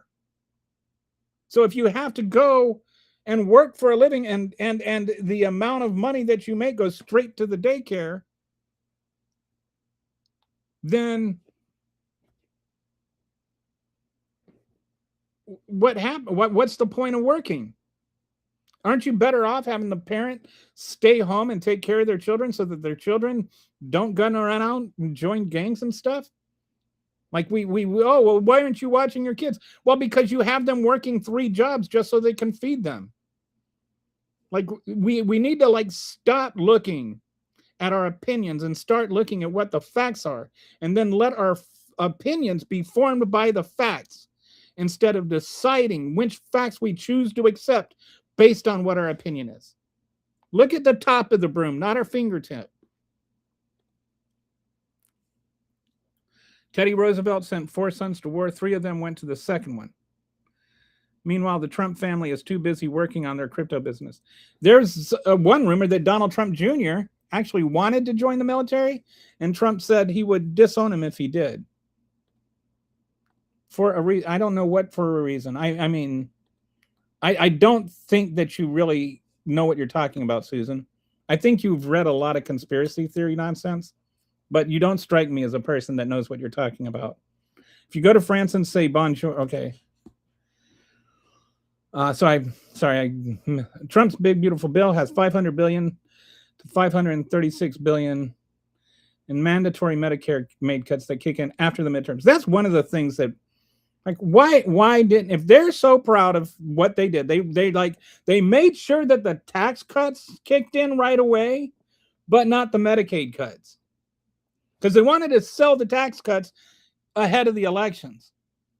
But they didn't want to have to answer for the Medicaid cuts. So then they can just go and say, oh, the Democrats, they were all sitting there trying to scare you off with all this Medicaid cut nonsense. And then after the election, they're just going to be like, see, it's their fault. They're in charge. It's their fault. The cuts are mainly reduction in reimbursement to healthcare. That's another thing. And this notion that poor people sit around and collect Medicaid. You don't collect Medicaid or Medicare. You just get health care paid for. The hospitals are the ones that get the funding. So when the hospital doesn't get the funding for that, you know what happens? People lose jobs, hospitals shut down, and then, especially in rural communities where it's like already a 40-minute drive to the hospital, now it's an 80-minute drive, an hour and a half drive. You've already got situations where people are dying on the way to the hospital because it's just too damn long of an ambulance drive. And it doesn't matter if you have insurance or not if the hospital's closed.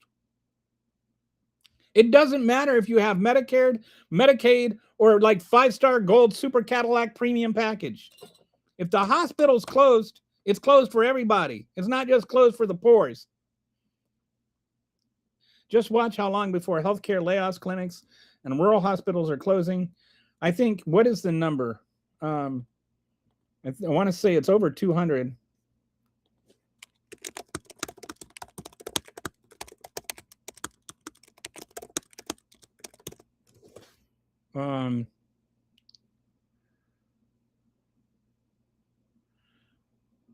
So just looking this up, I want to say 285. Okay, no, I'm sorry, even more. 417 rural hospitals are considered vulnerable to closure in 2026. These hospitals are financially vulnerable but are not necessarily expected to close immediately. Texas, thank you, has the highest number, 50. About 720 hospitals nationwide, rural and some urban, are identified as being at risk in 2026. Another study says 734. Some analysis focusing specifically on the impact of the recent Medicaid funding reductions estimate 300 more rural hospitals could be pushed toward closure if the financial pressures materialize as projected. And that was and does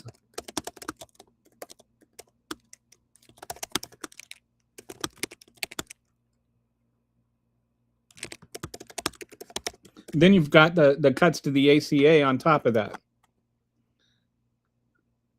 So I think this is one of those things, and it doesn't matter. I cannot emphasize this enough. You always get the MAGAs, well, they should get a job then. And it's like, look, they can get a job. They might already have a job, but it doesn't matter. You can have a job. You can be rich. You can be paying for the best insurance money can buy. But if the hospital in your town is closed down, it's closed down for the riches and the poors. It doesn't stay open for rich people because it needs to make money. And when you take away 30 or 40% of its funding, it closes down. When you're already barely having ends meet, and you take away 34% of your gross profit, then you shut down. You go out of business. This will literally kill people. People are going to die as a result of the OBBBA. Or BBA. Anyway, it should be called this one big stupid B-word act. When injured and all people can't get it because we have. No, Susan, we don't. You're just saying things. If you go to France and immediately speak, okay. You go to France and immediately speak English. No one in the room can speak English because I don't want to speak to you. You're being rude. Yep, I've been there and done that. It's like, but the moment you start butchering their language, their English is perfect. Don't visit France. It's full of the French. That is the problem. You know, it got really hot in France recently. Like they were having record heat. And I was thinking, you know what you call the French people when it's that hot out? You call them French fries.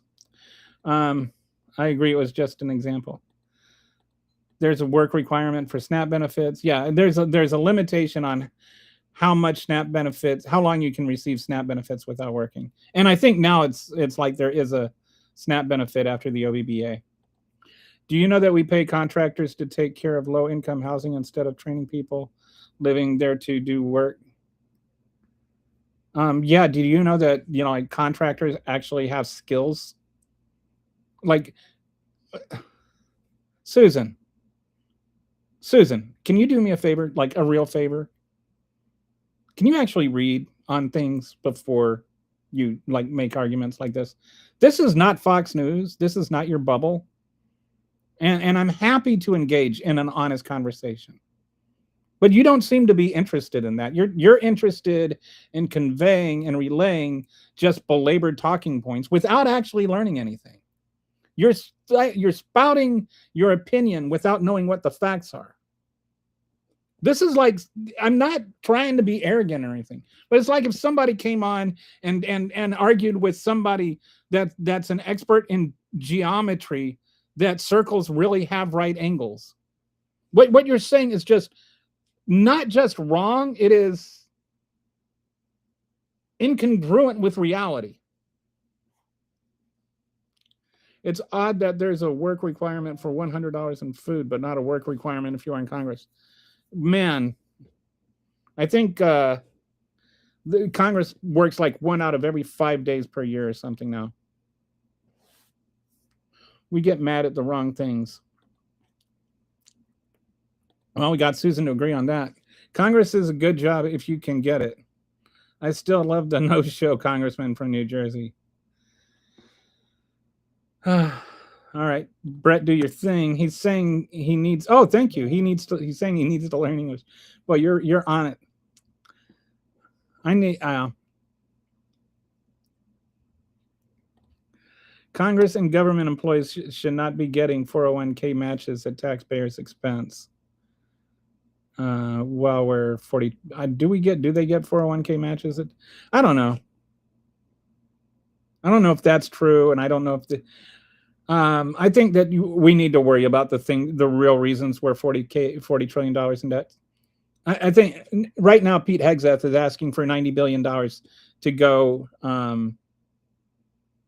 kill more civilians in Iran, and you're worried about the 401ks of congressmen. The reason I don't have a problem with that is because if you make it so that you can't have like savings or anything if you're a member of Congress, then you're making it so that you have to be rich to be in Congress. Like, you can't have a middle class person, whether you're talking about somebody like Lauren Boebert or you're talking about somebody like AOC. Like, you can't. You've got from both sides of the aisle people that did not grow up wealthy, that and you see all kinds of slander about different people and how much money they've made, and I don't know how much of it is true or not true, but I think we need to look at how to limit stock trading and stuff like that for members of Congress, but having a 401k I don't think is it, because I think we want to make it so that it's possible that non-wealthy people can become members of Congress. I don't want to make it even more an exclusive billionaires club or millionaires club. Google Translate. Good morning, and get a job or something. Nobody cares about your politics. Well, the people that watch my stream would apparently disagree with you. You're free to not watch it. I don't think anybody's like forcing you to stream this. So, run along if you don't like it, Mike. Trolling is not a job. Get one. Yeah, it's always like the people that just have like no profile picture and fake names. Mike Baker 672. Yeah, right. That's your real name. Putin just dropped a nuke.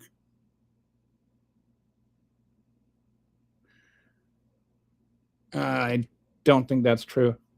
I know a disabled person that gets $172 a month. That's about $5 a day to eat. People have no idea what you have to go through to be disabled. Did you know that you can't work for a year to get disability? You have to go a year without working, which is sort of like impossible. And then it's like, then if you work, then they're like, well, you can work, therefore you're not disabled. But if you don't need the disability, then they're like, you have too much money to get disability. And so it's like, it's a catch-22. You have to be poor and go a year without working. It's really hard. What? Okay, hang on. Like, so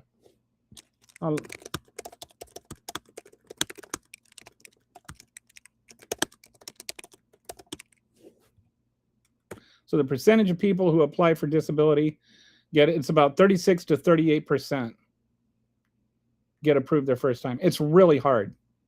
I know this because my wife has disability, and she basically had a medical records the size of a phone book, like a Chicago phone book, not a Elgin phone book. The Trump administration made it harder to get SNAP with work requirements. To verify these requirements and to vet folks that take more staff to police those requirements, which add costs that negate any savings by restricting SNAP. If the government doesn't invest in the staff increase, they would likely make hungry families who would otherwise qualify will not get the benefit. I think we're too strict on it. And I personally, I don't have a problem if 17 cents of my tax dollars go to pay for a kid to get food, even though his mom doesn't have a job because she's taking care of the kid.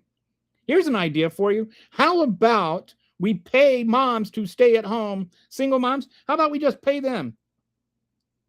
Pay them the money that we would pay the daycare. Then they don't need food stamps or anything, and boom, they have a job. They're taking care of their kid. And then their kid grows up with the mom in the home.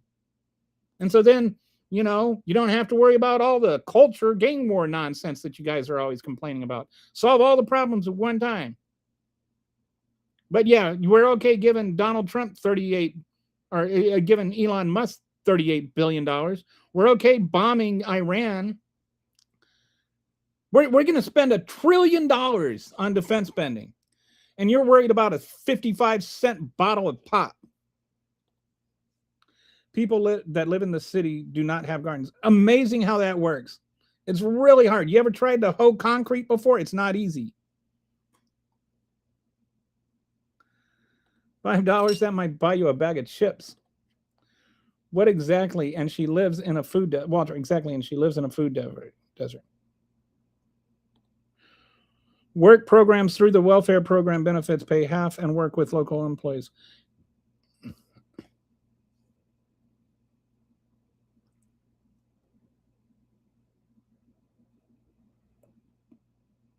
And she literally has to push her wheelchair backwards from the store to get home because her bags are on her lap. Wow. Even the dollar store doesn't cost $1 anymore. She don't eat well. And it's like that. Good food, like healthy food, is more expensive than junk food, right? A bag of potatoes costs more than a bag of potato chips. Sam Walton worked with DHS in Arkansas and was a wonderful program. Sure.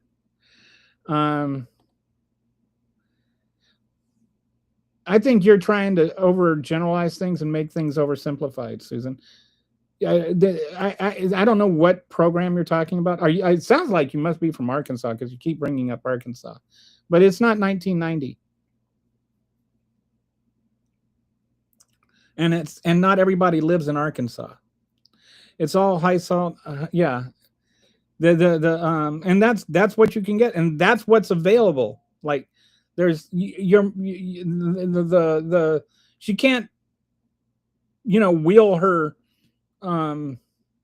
wheelchair to 5 miles away. One of the things that Mamdani's been criticized for that I really, really like, and I would expect Susan would be in favor of this too, considering what she's talking about, but I have a feeling that she's not going to say, okay, that's a good idea, even though it's like socialism. But what he's doing is he is taking these grocery stores.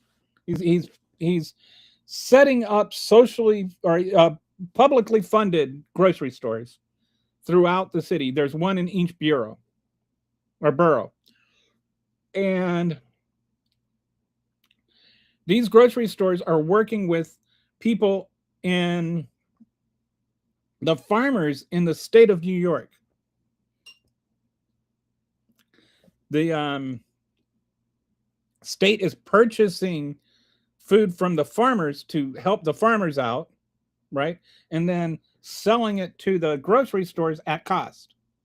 So then the grocery stores can sell real food, not junk food, but real food to people in food deserts at a lower price so that the children can eat healthy.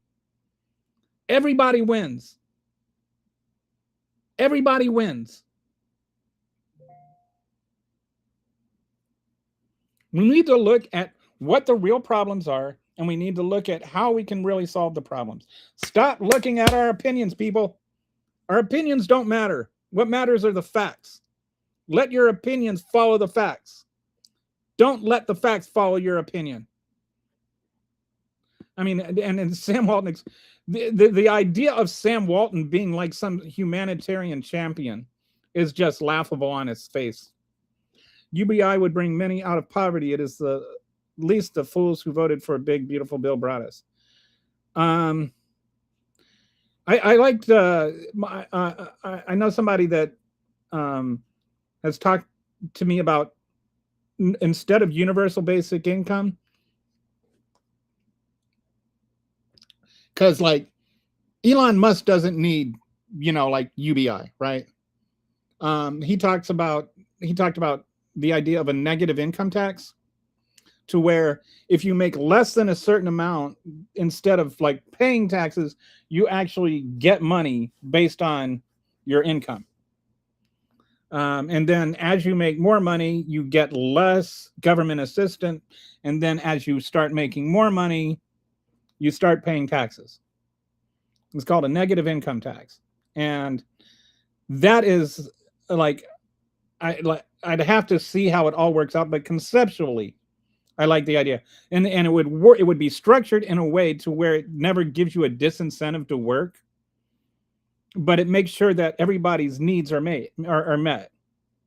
And I always say we should raise the floor, not lower the ceiling. It's not about just taxing wealthy people more. It's about lifting the floor for the poor people.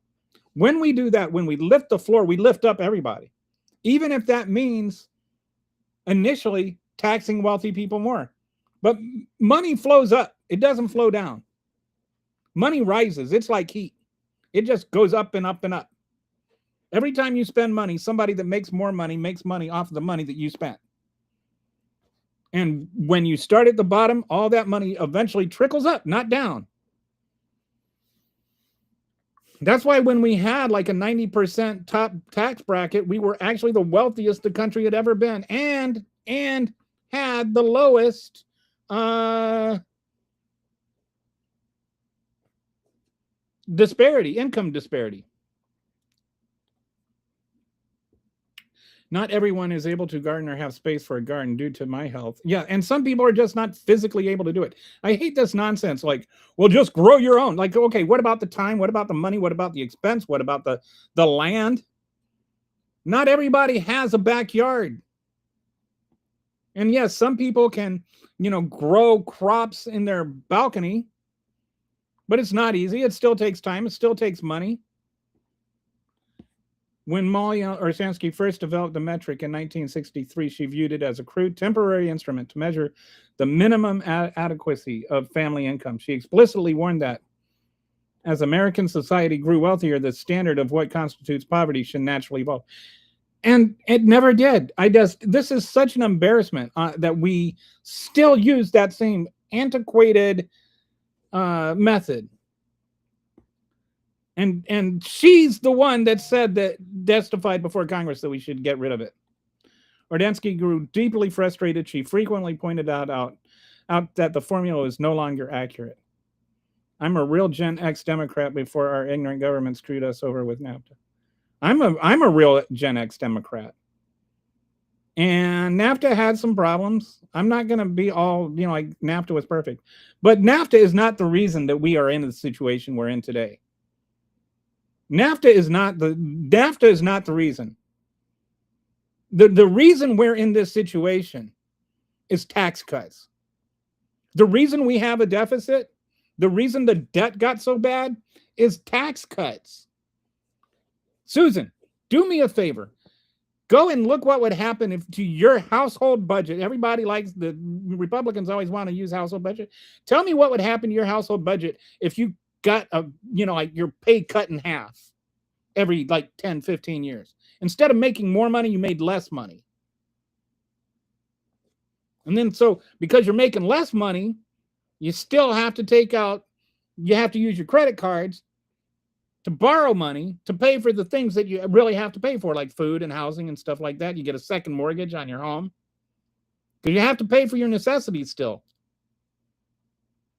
And then you're like, okay, I can't pay my bills. I know, I'll go and ask for another pay cut. The last 4 of the last, okay.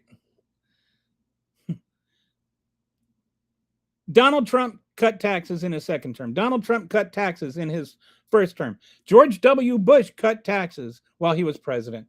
Bill Clinton never cut taxes. Joe Biden never cut taxes. Barack Obama never cut taxes. George H.W. Bush didn't cut taxes. He actually added a new tax, which cost him the election. Ronald Reagan slashed taxes. Republicans notoriously cut taxes and then cut spending for poor people, giving all kinds of it to rich people. They never cut, money for Elon Musk. They gave him $38 billion. The problem is not the tax and spend Democrats. It's the don't tax and spend Republicans. We need taxes. Just like you need income, so does the government. Slashing our income shockingly actually raises the debt. By the late 60s and 70s, data showed Americans were spending closer to 1/4 of their income on food, meaning the multiplier should have been changed from 3 to 4. Ranking the multiplier would have automatically raised the poverty line, making millions more people eligible for assistance. I think now it's up to down to 20%, and that's not counting student loans. People that have to pay back their student loans, which is why Joe Biden wanted to forgive some student loans. Some people, their student loans are actually a bigger bill than their mortgage. I'm doing the ramen bowl today. I have to stretch my wallet for about another 30 days when school starts. Man. And groceries are about to skyrocket because the oil cracks spread is a record high. What is oil cracks? I'm gonna add this to my list of things to look at, because that's the second time you use that expression and I still don't know what it means. Barron is buddies with Tate Bros. Oh my goodness. So yeah, they're arrested and they're just sitting there basically bragging that Trump's going to get them off. These guys rape little girls and stuff, so he probably will. It's called looking beyond the end of your nose. A big problem with today. Yeah, so why don't you do that, Susan? Instead of just yelling it's the poor's fault, why don't you look beyond the end of your nose or stop looking down your nose? It's all literally kept falsely, and they're hoping they can keep up till midterms. It's not the food they're spending money on for utilities or gas. Yeah, and gas is back over $4 a gallon, and it's gonna go higher. It's gonna go higher. It's gonna get worse. This is gonna get worse before it gets better. Well, I mean, we could be up to $6 a gallon by election. It's the added taxes on all your bills that is the problem. Okay, when you talk about the added taxes on all your bills, you're usually talking about local taxes. Do you know why we have local taxes, Susan? Do you know why all these local taxes are going up? It's because they used to be federally funded. We used to have federal assistance on all of those things. When we cut taxes, we cut that funding. Then the states actually have to pick up that funding. And then you have something that's even worse, that's kind of hidden behind all of that. Local taxes, state taxes and local taxes, city taxes, school taxes, those kinds of things tend to be regressive taxes for various reasons. Income taxes are progressive. All right, that means that the less you make, the less taxes you pay. The more you make, the more taxes you pay. That's fair. That's reasonable. With regressive taxes, the less money you make, the more of a percentage of your income you pay in taxes. So sales taxes are a classic regressive tax because if you're poor, you end up spending all of your money, which means that if there's a 10% universal sales tax, that means 10% of your money goes to sales taxes. Just as a, for instance, for easy math. And you can't file a tax return on your sales taxes.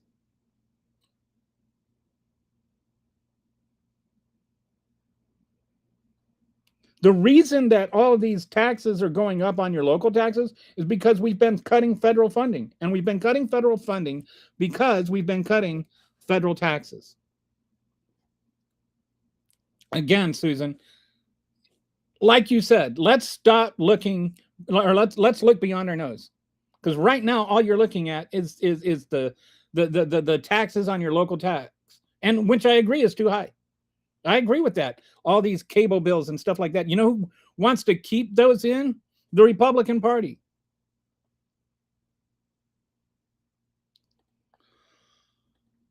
Medicare for all is the way. Last I heard, the crack spread on crude to refinery was about $96 a barrel. I don't know. Yeah. Probably you've got Republicans wondering what Hunter Biden has to do with this. I spoke too soon. Average in Philadelphia this week, $4.19. Actually, I think the 3-2-1 crack spread is a $70 a bed. California needs to top off the sinking U.S. ship. It's still a record high. I don't know what that means, crack spread. I've got Hunter Biden jokes just brewing inside me. Put all the government employees on the same benefits the people get if we want it fixed. Well, that's what Donald Trump, or that's what actually Barack Obama wanted to do. He went with the Affordable Care Act. What he originally wanted was a public option, and the public option would be everybody gets the exact same healthcare plan that Congress gets, and then you could either keep your own insurance or you could choose for the public option. That was what the original ACA was, before Republicans decided to go and change everything and sabotage it and then complain about it. Inflation, yo. Yeah, stuff used to be a lot cheaper. Things are gonna, in a good economy, there will be some inflation, like around 2%, but it's getting worse and worse, and it's gonna get worse and worse. All because Donald Trump thinks that starting wars with Iran and tariffing everybody in the universe, including the penguins, is going to make things better. So you said you're Gen X. Do you remember? Like, I remember in like the late 70s, the long lines, like people would have to like literally wait, and it was like, I remember like when gas went over $1 a gallon, and there was like this freak out that it was so much. 90-cent tax on billionaire assets. Most of them under our current system have no income. Yeah, they have what they call buy, borrow, die, and buy means you're a billionaire, you invest all your money in stuff, and then you borrow against your investments. Like, you don't actually live off of income. You borrow money to live off of your investments, and then you just keep borrowing, and then you pay back your investments on new borrowing. But because the business appreciates, you get more and more money. So you don't actually have income to report. You just have increased wealth. And then because you're not selling it, it's never income. And so then you don't have to pay taxes on it. I say screw that. I've heard all the complaints about, oh, you can't tax unrealized wealth. And I'm like, yes, you can. You absolutely can. Watch me. Here. We just taxed unrealized wealth. There. Now I showed you can do it. Now you want to say we shouldn't do it. I see no moral difference between taxing unrealized wealth and putting a lien on somebody's house because they couldn't pay their income taxes. Once the reserves are gone, our gas prices will soar so much higher. So much higher. And then they'll blame it on Biden. We've already reached essentially tank bottom, 19 million barrels. The remaining cannot be refined at such low quality. I think some people have this idea that the oil reserves is like actual like barrels of oil that are already made or are already ready to go. All you have to do is just release these barrels of oil.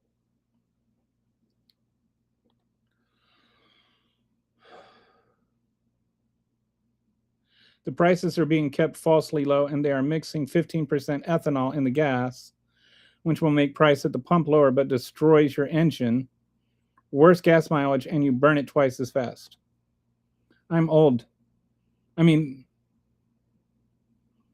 I remember putting 50 cents in the tank of my parents' car to get the garage gauge to go back to where it was before I drove it all over town. That's funny. I remember when I used to like put $5 of gas in the car to get me to work and back for a week. It only fools MAGA because they only concentrate on the price at the pump. What was the joke? Donald Trump is such a great president. My gas used to only hold $30 worth of gas, but now it holds $60 worth of gas. This is how stupid French are when they were winning their World Cup games. When they were winning, they had 2 riots. It's only in France where you riot about something going well. Well, Chicago. We used to have riots every time the Bulls won. Haven't had any riots in a long time. It's a little disrespectful to go to another country and not speak their language. If churches are getting involved, well, I mean, I think you should try, at least pull out your French English dictionary. I think it's kind of insane to think that somebody, like, if you run a tourist business, it's kind of insane to think that somebody should like become fluent in Swahili to make a trip to South Africa. But I mean, I think if you can go in and just try and mangle the language, that they you've done the minimum. Do we need to train the next generation to care for themselves? I don't. Why is that a thing? I don't even know what that means. So should charities? Are we seriously arguing that some charities aren't political should be taxed?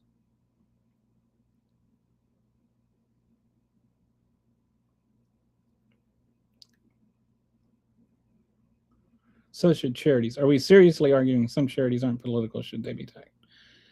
I don't think charities should be taxed. I think that political organizations disguising themselves as charities should be taxed. I don't think that political organizations should be counted as charities. And when I say political organizations disguising themselves as charities, things like pro-life movements. I've got hospitals shut down here locally. I can think about 3 of them offhand. Like if your main function, and not just to make that like pro-life and pro-choice. if the main function of your organization is to advocate for political change, I don't think that should be considered a charity. But I think something like Planned Parenthood, where you're actually providing a service for people, that should not be taxed. McConnell needs a okay, is McConnell alive? Who thinks McConnell is alive? And who doesn't think McConnell is alive? To hell with Pete Hegseth. Are you watching the thing right now? I'm going to go out on a limb. I haven't watched it because I've been doing the live stream, but I'm going to go out on a limb. I'm going to guess Pete Hegseth said something that's not true today. The IRGC are not, I don't know what the IRGC is. Speaking of politics, Daniel Ortega, the 80-year-old authoritarian leader of Nicaragua, says country will not hold any more elections. I wonder if the other 80-year-old will have such ideas. I'm sure he's there are some people that speculate that the whole new wing of the White House is being built with the bunkers so that he can hide out in there. And I say, fine, let him hide out in there. and then just have the president take over the rest of the White House and have the military camped out when he emerges, arrest him, and throw his ass in jail. What about the 116 children in the girls' school? Are they IRGC?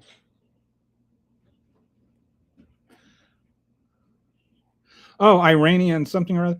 Yeah, no, 1,700 civilians means 1,700 civilians, not 1,700 Iranians. 1,700 civilians have been killed.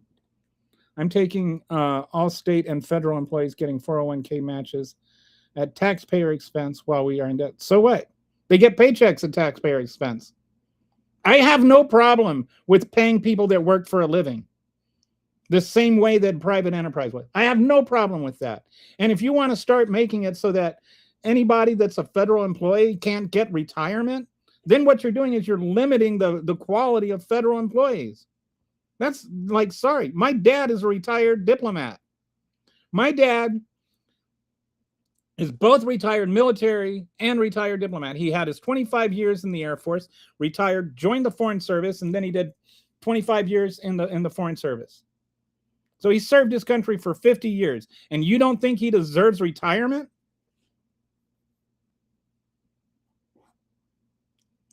Daniel Ortega has been in power since 2007. It was on no, it was not. It was not an IRGC missile base. That's been debunked, dude.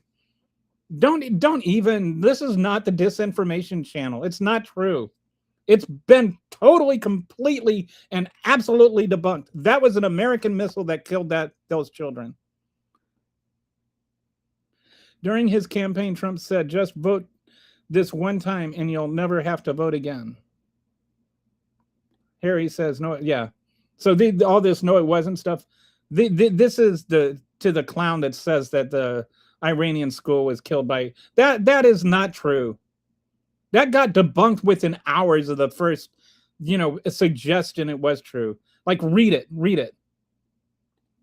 James Brown, this is my real name. Step back. All right, between the two Trump administrations, billionaires got a 4.4 trillion tax cuts. I'm sorry, James. I accept that's your real name, but I couldn't read that without doing a terrible James Brown impersonation. Between the two Trump administration, billionaires get a 4.4 trillion in tax cuts.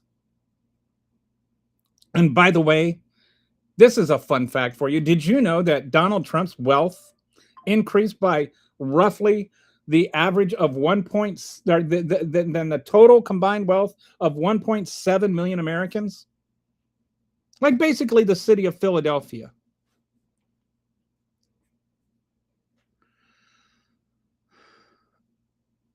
Are they putting it back in their business? Who cares? Who cares? You realize that. Do you know what a multiplier is, Susan? Do you, I mean, like, I'm asking you. I hope you're listening to me and not just ignoring me. There's something called a multiplier. All right. A multiplier means that's how much stimulus a dollar has for every federal dollar spent. That's how much money it adds to the economy. And it's not all even, because the poorer you are, the more that money gets respent. And every time it gets respent, it adds more money to the economy. So for instance, somebody has SNAP benefits, right? You have this community that has 1,000 people that receive SNAP benefits. And say it's $100 each, just to make the math easy. So that's $100,000 that is going to that grocery store. So that grocery store needs to hire more people to stock the shelves, to run the cashiers, or, to run the checkouts, hire cashiers to run the checkouts. And so that adds 3 or 4 jobs to that grocery store. then those people go and they spend money on new clothes, they spend money on food, they spend money on going to the movies, and all of that creates more jobs. And each time that money gets respent, the people that run the grocery store keep a percentage of it, and the people that own the movie theaters get a percentage of it, but it keeps getting respent. And so it actually adds more than like $1 in SNAP benefits actually adds like $1.70 to the economy. But when you give that money to rich people that use it for stock buybacks or just to reinvest in the stock market where it doesn't have any real material value, the average money in tax cuts actually adds 70 cents to the economy. So you actually take money out of the economy. With these billionaire tax cuts, you add money to the economy through these SNAP benefits. And that's why if you look at the last 40 years of history, there's this huge shift in wealth disparity in America. So, I mean, in short, the answer to your question, no, they're not putting it back in their business. They're putting it in stocks. But also, you're not looking at the whole picture of what is the best way to spend that money to where it is the best effect on the economy. Not just the most humane, which it is also that. It is also better for the economy to have money spent on SNAP benefits than to give Donald Trump Jr. another $1 billion.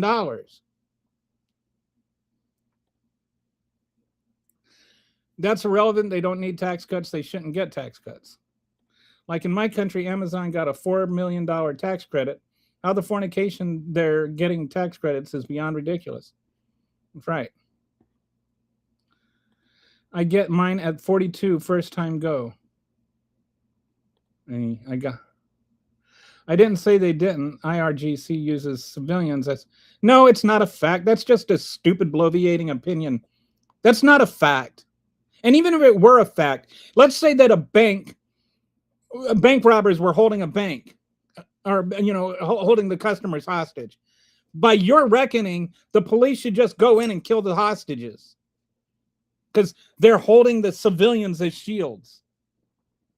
They're not holding the civilians as shields. They were bombing the U.S. bombed a school. The IRGC was not sitting there using this school as a shield. Like, do some reading beyond Newsmax. If you are a small business and putting it back in your business, should you get a tax break? Yes, which is why Kamala Harris wanted to do that. That's not the issue.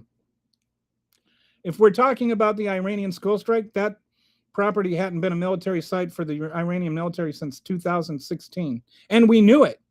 There is U.S. government footage of it being a school. Also, trickle-down economics doesn't work. So the whole thing that if we give rich people tax cuts, they're going to make the economy boom, it's bull poop. The whole notion that the problem with our economy is that rich people don't have enough money because the poor people keep hogging it is the dumbest notion in the history of any economic theory. And anybody that believes that needs to firmly plant one hand on each butt cheek and press until they hear a large popping sound as their head is promptly removed from their buttocks. There are no billionaires that work hard. I don't know. There might be some billionaires that work hard. Elon Musk isn't one of them. But it wasn't a small business getting a tax break. It was billionaires that are getting tax breaks. The small businesses are actually getting punished by the tax breaks because they're not making all that money. They're getting hammered by the terrorists. Small businesses are actually getting pummeled by the Trump administration. Kamala Harris is the one that wanted to give them money to help their businesses, give them loans to help their businesses. Donald Trump hasn't done a damn thing for small businesses.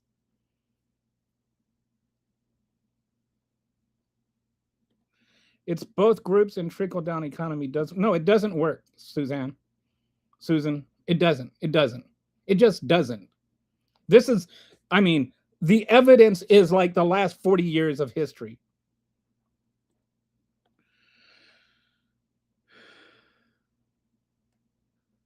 No, it didn't. Big business did not actually dip into the fund. Or I'm sorry, I misread that. Big business, yes, and congressmen, they took out loans like trailer trash woman. I can't think of her name. Lauren Boebert.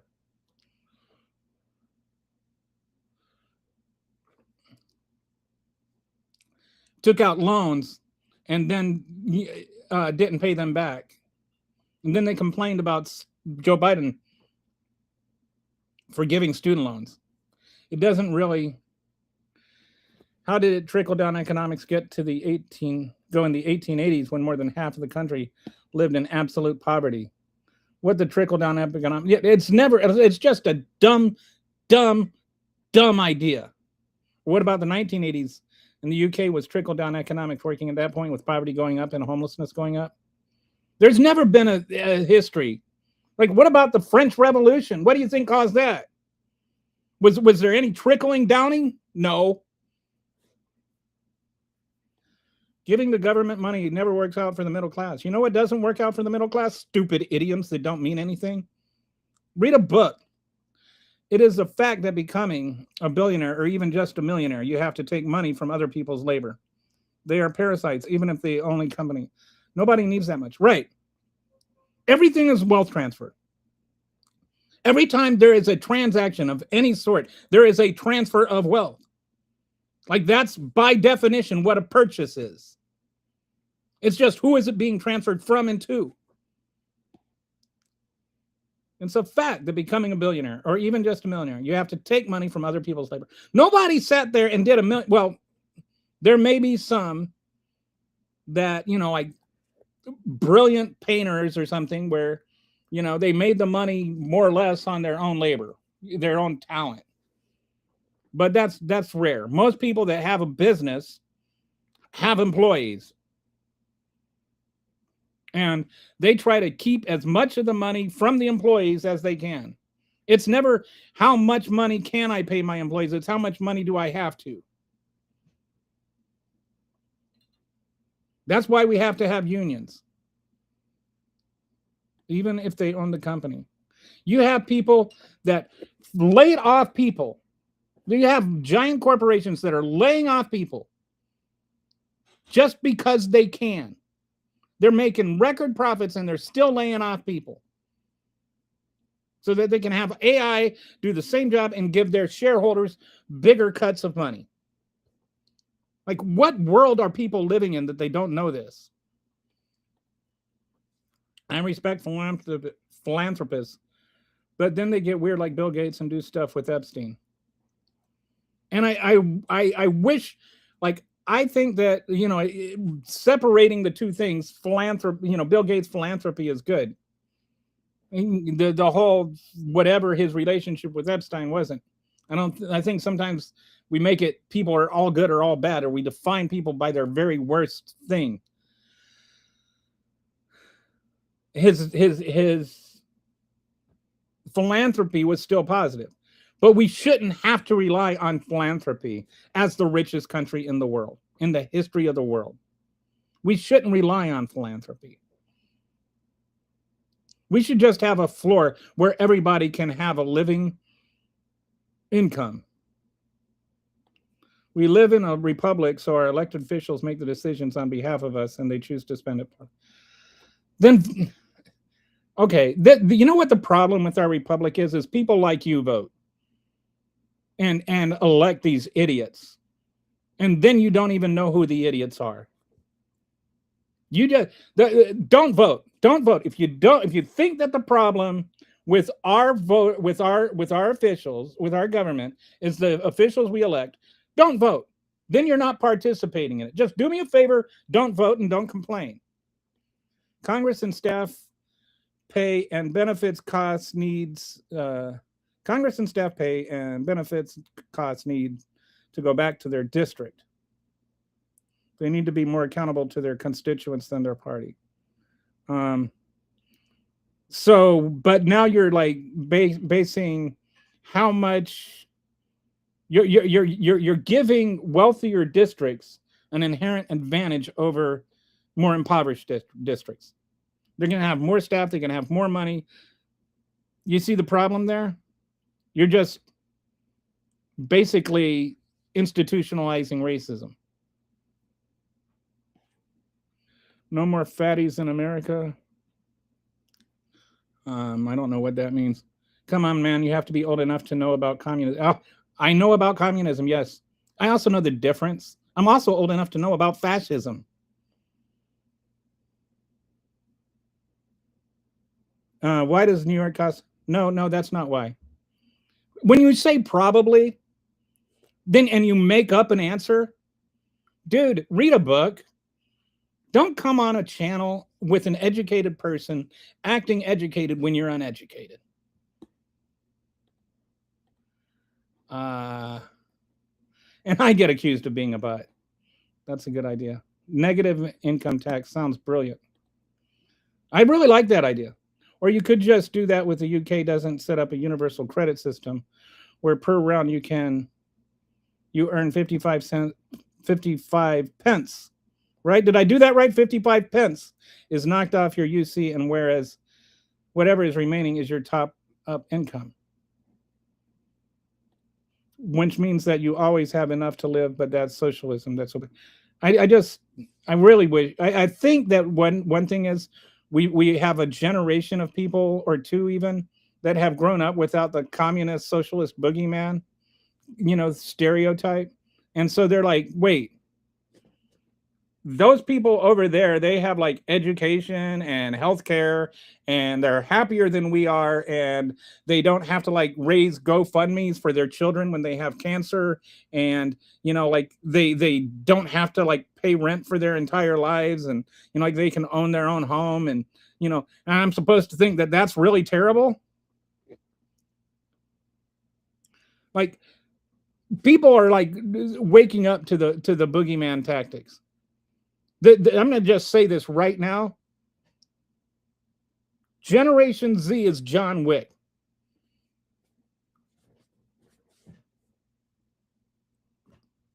He's the one that you call to take care of the boogeyman. Boom. All right. Communism is one of those buzzwords that makes people think of the Soviets, and that's what it's designed to do. But like the Soviet Union fell in 91, 92, around then. I was actually in Germany when the wall fell, by the way. It was like an incredibly emotional experience. I was in a restaurant eating dinner, and like people were up there kicking stones off the wall and stuff like that. I was like in Wiesbaden. I wasn't in Berlin.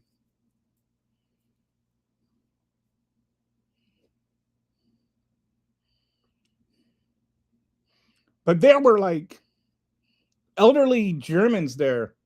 You don't think of Germans as being like incredibly emotional people, but like 70-year-old Germans bawling their eyes out.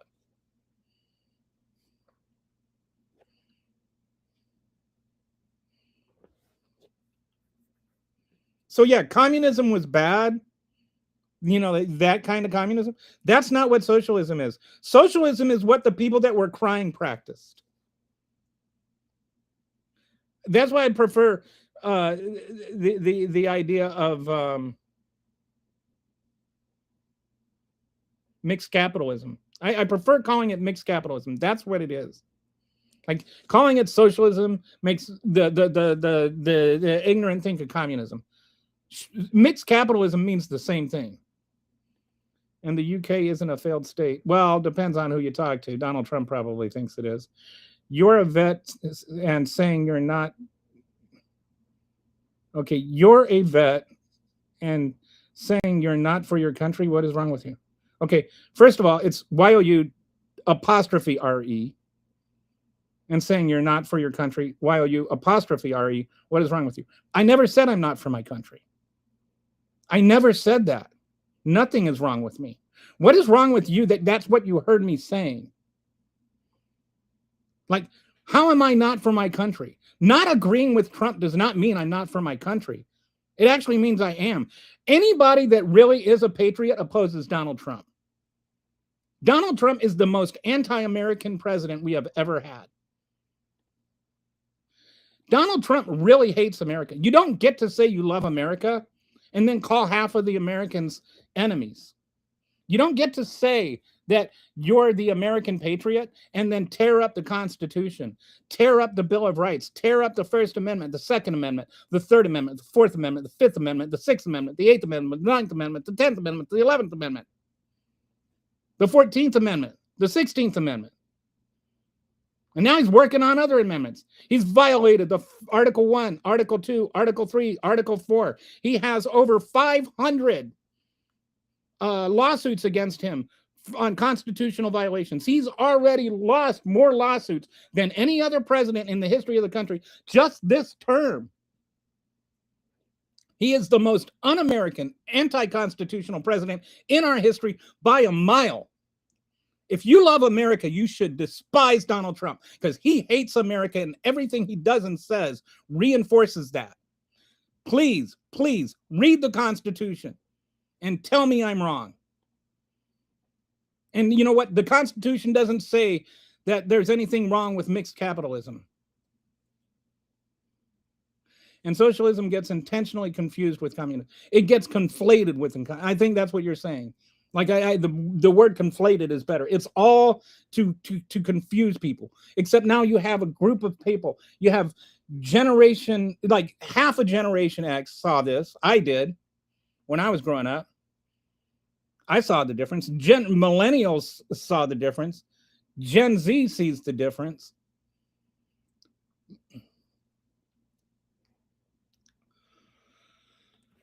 That was uncalled for. Who is a vet? We are what the UK wanted to. I don't. If the UK wanted to be, then why aren't they doing it? Why aren't they trying to copy us?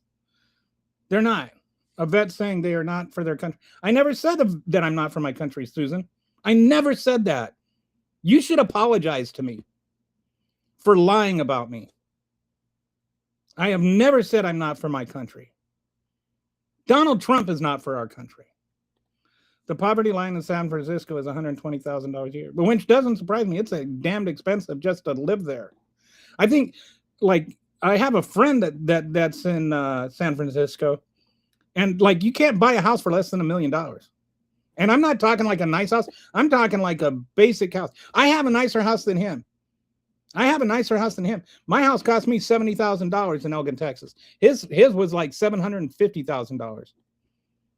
My country was a superpower about the same amount of time your country has existed. It's almost like, you know, some people don't seem to realize that the world did not start when Donald Trump became president. I don't give a poop about the debt. I don't give a poop about the loss of the middle class.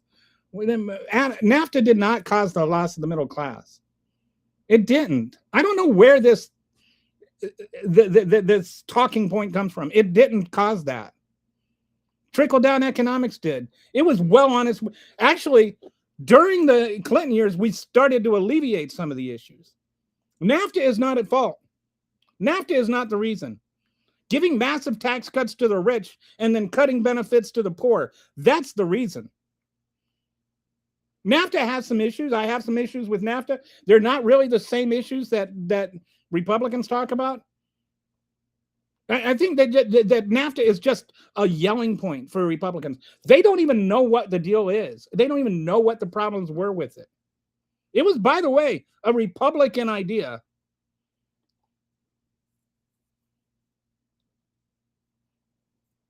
The bigger problem with NAFTA, the issues I have with it, are it killed our agriculture. But nobody talks about that. Apparently, the first cat Larry in the United Kingdom has lasted 7 prime ministers now. Wow. That's quite a feline of succession. Boom! Get it? Feline of succession? That's not true. We pay more taxes now than... No, we don't. No, we don't. Like, just stop saying stuff that's like, dude, look it up. We do not. And you're conflating income tax, federal tax with state and local taxes. The state and local taxes are because we've cut federal taxes. Please read a book. It's not that hard. When you cut federal funding for schools and the school needs to stay open, that means that the local taxes have to be raised in order to fund the school. So your local taxes go up to offset the federal taxes. And meanwhile, you're electing the same people in your local community and you're sending the same people to Congress. Read a book.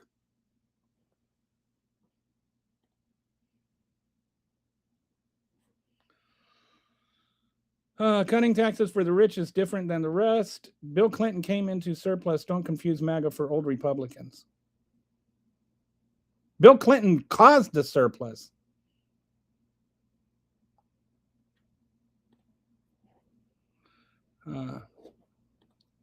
Flex tax and everyone pays except elderly, handicapped, and the American soldier. Crack spread is the difference between the price of crude oil and the petroleum products extracted from it, like gasoline and diesel. Ah, okay. So it's not what Hunter Biden's doing in his videos. Sorry, I just had to get one in there. So should that be big or a big number or a small number? And which is it? No, the Tate brothers are being extradited to UK, so I don't think that he can get them off unless he refuses the extradition, which I think is what the concern is, that Trump is going to do that. Blaming the poor isn't working. It's not. It's not. And it's because when you make 80% of the country the poorest, they start waking up. Okay. I have a hunch. I haven't even read this yet. I'm just going to predict this is going to be a stupid comment because it's from this Fando guy. Democrats keep raising taxes and nothing has ever gotten better. Democrats have not raised taxes in name the last Democrat that raised taxes. Go on. I double dog dare you. Tell me when the last time the Democrats raised taxes. You don't know.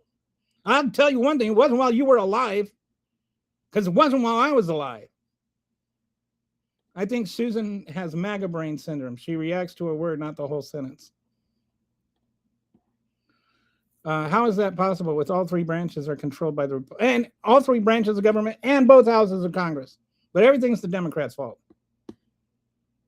I don't blame anyone, but it's all of our debt, and we don't need. Yeah, it's all of our debt that was put there by people that voted for Republicans that kept borrowing money instead of actually taxing rich people.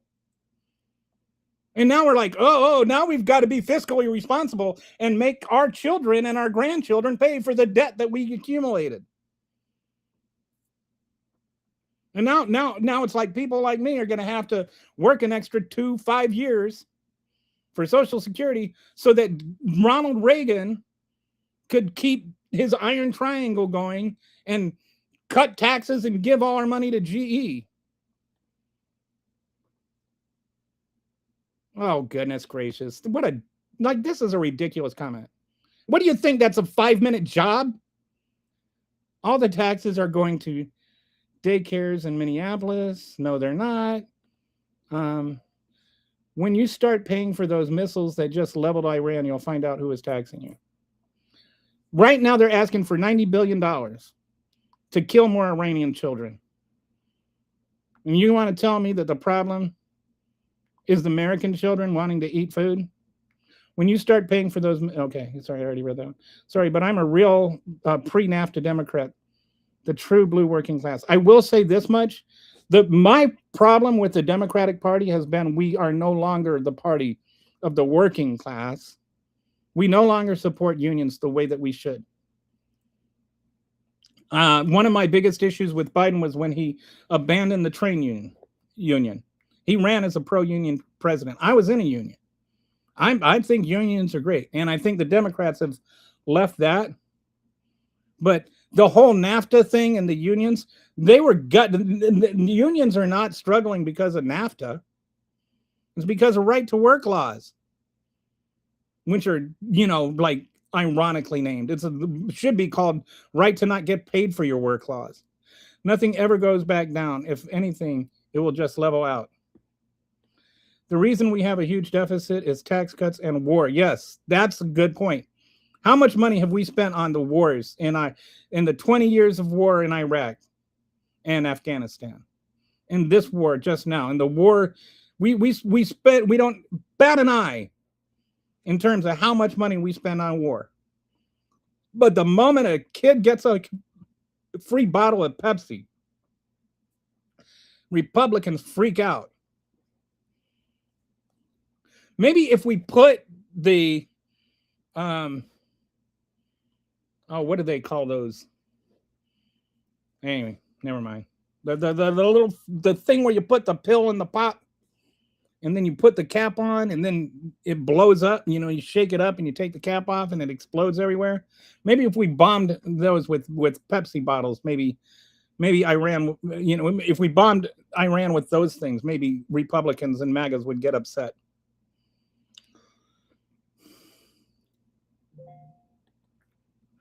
We already paid for those missiles and the military budget never changes. Dude, they are literally asking for more money right now. They're asking for $1 trillion defense budget. Like at least do a quick Google search before you correct people with wrong information. You are just not doing this right. At least try to not sound stupid. U.S. oil reserves hit the and do you think that the missiles just like, do you think it's like an Xbox game and you just hit the reset button and the missiles magically replenish themselves? Yeah, we already paid for the missiles we dropped, but how do we get more missiles to replace them with? The missile ferry? U.S. oil reserves hit the lowest level since 1983. Emergency stockpile dropped by 5 million barrels last week as government releases crude to lower gas prices. And when Joe Biden released it, it was like, this was all just, Joe Biden. Can't believe this was supposed to be for an emergency. Joe Biden didn't invade Ukraine. Russia did. Donald Trump's the one that started the war in Iran. This is all his fault. All his fault. 100%. Every extra nickel you spend at the gas tank is because Donald Trump invaded Iran. Remember that when you vote. They will. I don't even know what the number is now. I'll see if I'm going to ask.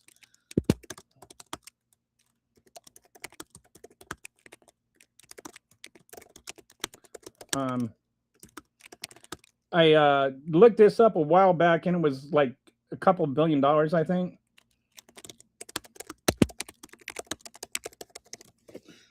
So I'm asking for a refreshed number. We have spent so much money more on gas. So much more money on gas as a direct result of Donald Trump's absolute, complete, and total incompetence. He might be the commander-in-chief, but he's still a moron. He has the position, but he doesn't even have the ears to listen to what his own experts are telling him. Because experts, like MAGA makes the word expert sound like a naughty word. So Brett mentions to the clown that was talking about the missiles are already paid for. They will have to be rebuilt. We've depleted the stockpile and the oil reserves. We need an economy. This is fair. That is fair and sustainable. Right. We need an economy that works for actually everyone, not just the wealthy. We have what is called a K-shaped economy right now. The richer you are, the better you're doing. 80% of the country right now is effectively, subjectively, in the reality of a recession. Real wages are declining. Real wages means wages after they're adjusted for inflation. Most of the country right now, if they have jobs, are kind of paralyzed in their jobs, just hoping they don't get laid off. They're not getting pay raises, but they don't want to go and look for better jobs because they're going to lose their health care and they're not going to be able to pay for anything.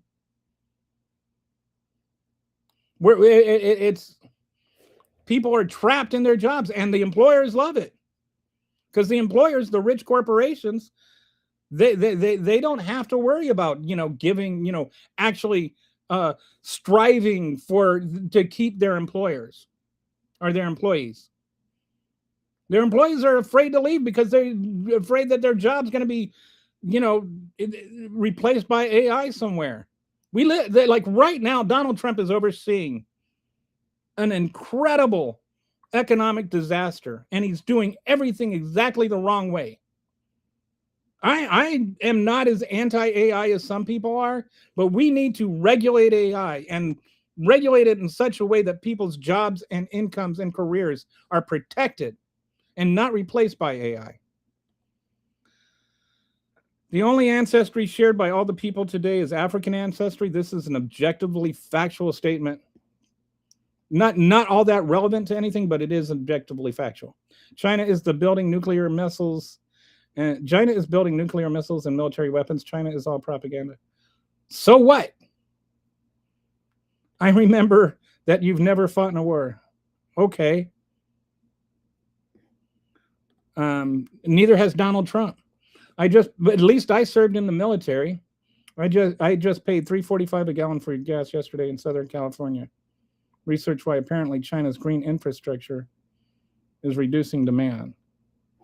Okay. Okay. So right now the average price of gas in Southern California is $5.52. I'm sure if you paid $3.45 somewhere, that everybody would love to know exactly where you went, because you paid $2 less a gallon than everybody else in Southern California. The price of gas is being kept falsely low to keep the public asleep. It's actually skyrocketing. The 3-2-1 cracks. But I believe you, and I think I'm gonna do some research. I'm gonna do a short video on this because this is actually a really. I think this is very insightful. I think this is something that people need to know about. I'm going to do one of my little explainer videos on this once I understand what you're talking about. I think I've got an idea, and it's really interesting. So from what I understand, you're saying is that there's the price of gas, like when they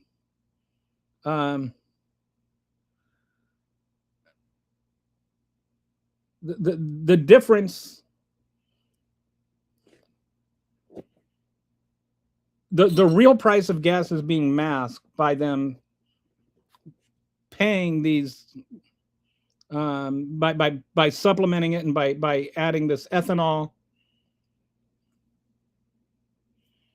But when you look at the difference between how much the gas station actually has to pay for gas compared to what the refining cost is, then that shows there is a much bigger price difference than what we're seeing at the pump. And it also shows that we're kind of running out of gas, right? Is that what you're saying? Like we're not out of it yet, but we're depleting our supply. And so like in a month or two, once we start getting all of the lemon squeezed out of all the juice squeezed out of the lemon, we're going to run out of lemon juice. Then the price of lemon juice is going to get really bad. But right now, what we're trying to do is just like we're soaking the lemon peel in water and trying to make it seem like it's lemonade. Tariffs actually help bring trillions of dollars back into America. No, actually, it doesn't. Again, you're talking about Trump's little proclamations about promises of money. When you look at the actual, there's a figure called foreign dollars invested. That is an actual figure that's tracked. We had less money invested in America by foreign businesses last year than we did in 2024. And this year it's going down again. So again, you are sitting there using Trump's lies as some sort of proof that your propaganda is true. Look up foreign dollars invested and see what I'm talking about. Gas is also being supplemented with a 15% ethanol, which destroys vehicles and burns twice as fast, but it's less at the pump. So what you're saying is now would be a good time to learn how to become a mechanic or buy an electric car. I have an electric car. So, my Leaf, I have not paid any extra in gas during this whole conflict. Oh, speaking of which, a commonly cited estimate is that Americans have spent about $56.4 billion more on gasoline since the start of the Iran war. That figure comes from the U.S. Senate Joint Economic Committee, which calculated the added cost by comparing gasoline prices after the conflict began with the pre-war baseline. Since then, gasoline prices have remained elevated and have recently climbed back above $4 per gallon. And so that's just the price of gas. That's not the price of everything else. That's not the price of the food that's gone up because of the price of gas and all of that kind of stuff. We've already paid $56.4 billion more dollars.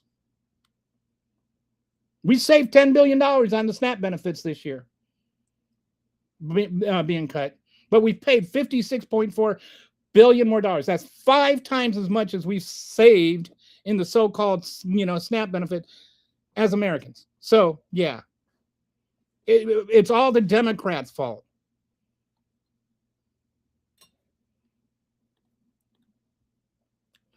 Cutting funds for all government programs except for state and federal workers. Well, you saw how that worked out with Doge, right?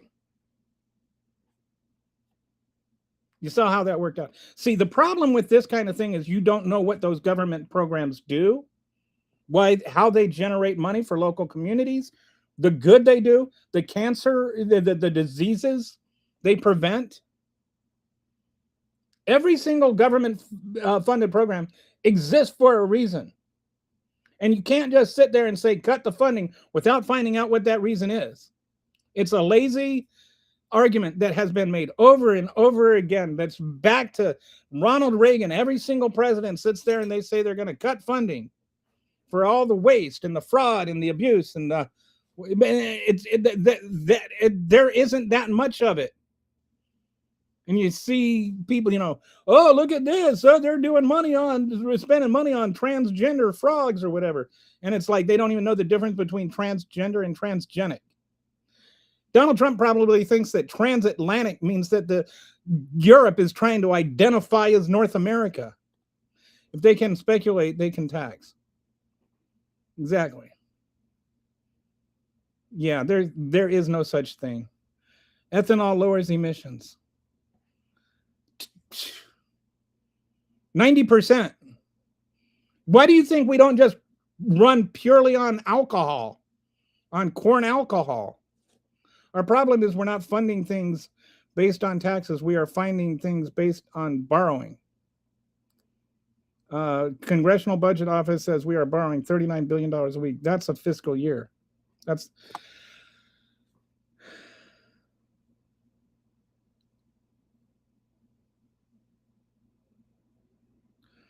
ethanol creates greenhouse gases. Military and financial advice, take it down a notch, buddy. I have no idea what notch needs to be taken down, or I'm not giving military advice or financial advice. I'm just pointing out to certain economic realities and military realities. Alcohol. Okay, then why don't we have alcohol running cars? Why don't we run cars just based on pure alcohol? Why do you think that there's a 90% ethanol as opposed to 85% already? Congress needs 2 term limits and no future benefits. No, I don't think so. That's only 4 years. I mean, you don't even have enough time to learn the job. Why do people, there is a term limit. It's just don't vote for the asshole if you don't like them. And you're like, I don't know what your whole thing is about being anti-government people that like actually spend their lives serving the country. I don't know why you hate people that spend their lives serving the country, but I choose not to. My dad is one of them. Victor, please, yeah. We try not to use profanity. Well, not so much profanity, but certain words like N and R and P. Yes. I'm not seeing them, so they're either getting filtered or Brett's taking care of them or you are or somebody is. I had to leave a minute. I don't know if you has seen, but crack spread is the difference between the price of crude oil and the petroleum products extracted from it, like gasoline and diesel. Yes, in case you didn't hear, I'm going to actually look into that more. And I'm going to make a shorts video about it, like one of my little explainer videos, because I think that's a really good, interesting concept that we don't have much of a hold on. And I think it's really important in understanding where things are going with the Iran war. Thanks for that insight. And I'm actually, like I say, I like learning new things. I learned a new thing, and now I want to learn more about it. McConnell is at least brain dead. So is Mike Johnson. I don't know, but he is at a minimum incapacitated. I think McConnell is sundowning if he's still alive. I think he's in full-blown sunset if he's still alive. I mean, like, the sky is purple. Only government employees that deserve long-term benefits are soldiers because they are willing to die for us. Bless our church. Why is that a difference? Like, why can't it be somebody that worked their whole life in the Social Security Administration to make sure that when you retire, you have an income? Like, stop hating on government employees because you were told that they're bad. McConnell is definitely alive. Lindsey Graham spoke to him for 20 minutes on the phone. Just ask Jennings. Good one. I had a meme I made where, like, Lindsey Graham is jumping in between the Grim Reaper and Mitch McConnell, and he's like, if you want to get to him, you got to go through me first. Anyway, it was funny. Who knows how long he has been brain dead? At least since Obama. Here's a fun fact about Mitch McConnell. Did you know that while Obama was president, there were more filibusters while Obama was president than in the entire history of the nation before Obama was president? That tells you everything you need to know about Mitch McConnell.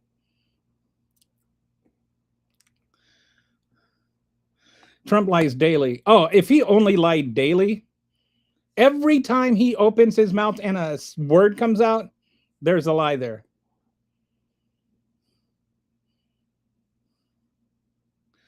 This is another joke for you. How do you know Donald Trump is lying? Because his thumbs are moving. He's posting on social media by the minute. All politicians are lying. No, but all politicians don't lie the same. This is a lazy argument, Susan. Not all politicians lie like Donald Trump does. Some politicians frame truth in a way that fits their viewpoint better. And every politician occasionally tells lies. Donald Trump is on another level. Let's not equivocate and make it seem like because other politicians may have said things that are untrue sometimes, that means it's okay for Donald Trump to lie through his teeth every time he opens his mouth. Trump, the convicted felon, 34 felons, and an abuser. I was talking about this on Twitter yesterday. Like, I love it when when you get the MAGAs and you point out that he is, like if you say he's an adjudicated rapist and they're like, you can't say that. He wasn't convicted of rape. He was just found liable for sexual assault. And you're like, okay, yeah, you're saying that like just being found liable for sexual assault is a cool thing. Like, I'm sorry, I don't want my president like grabbing women, throwing them into a dressing room and jamming his digits into her vagina. Like, that's not very presidential. He and Melania don't even live together. Is she just basically an employee? Only shows up for events. And her, she got her movie out of it. That the Republicans paid people to watch. Trump convicted by a jury of sexual assault. He paid E.J. Carroll $5.8 million. Yes, he did. And he's still mad about it. I love the fact that he's mad about it. I'm trying to remember the last time that I saw the hat lady. The hat. Do you remember the I Spy thing? The I Spy cartoons? That's who that reminds me of. The hat lady, Melania with the hat. Doesn't she look like Jim Carrey in The Mask? I think she looks like the I Spy guys. Remember the black and white, like, I'm not African American and Caucasian, but black and white, like literal black and white spies with the hats. I remember now the White House Correspondents' Dinner. But the Queen and Prince Philip also lived separately for the last couple of years of his life, and they would very often sleep in separate beds facing each other's rooms across the quarter. Well, I don't think they were, getting busy all that much. The top the top 3% has 40% of the wealth. It's and you look at the transfer of that over the last 40 years, and you look at when the changes come, it syncs with tax cuts. Every time there's been a tax cut, there's been a corresponding separation in wealth disparity. And the very famously hated Buckingham Palace and preferred Clarence House. All I know is that the only Clarence House I know about, Clarence House. I was going to say the Columbia Clearinghouse. There's, I still owe them money for some tapes. But I don't know about the Clarence House. It was like for Charles and Diana, wasn't it? Trump and Republicans. I just made me think of something where somebody was like talking about. Anyway, there was this kind of sob story about like this guy who was growing up, and his dad never worked for a living, and they just lived in their grandma's house, and his mom died trying to get away from, and it was just this, died in a car accident while he was a kid, and his brother is like gonna go to jail and all of this stuff, and you read it all and it sounds like it's some sort of, Appalachian story, and then by the end you figure out it's Prince William, or whichever, the one that's not a pedophile. How many of our Congress members are wealthy? Not as much as they used to be. And like AOC is not independently wealthy.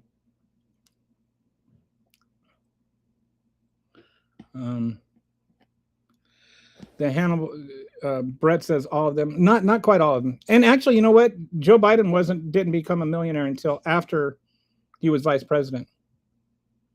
There are some that, and then like, is Bernie Sanders wealthy?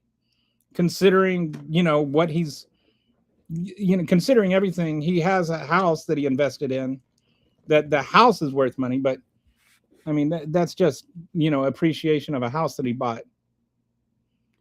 In fact, the current king and queen live in Clarence House rather than Buckingham House because it's such a bad place to live.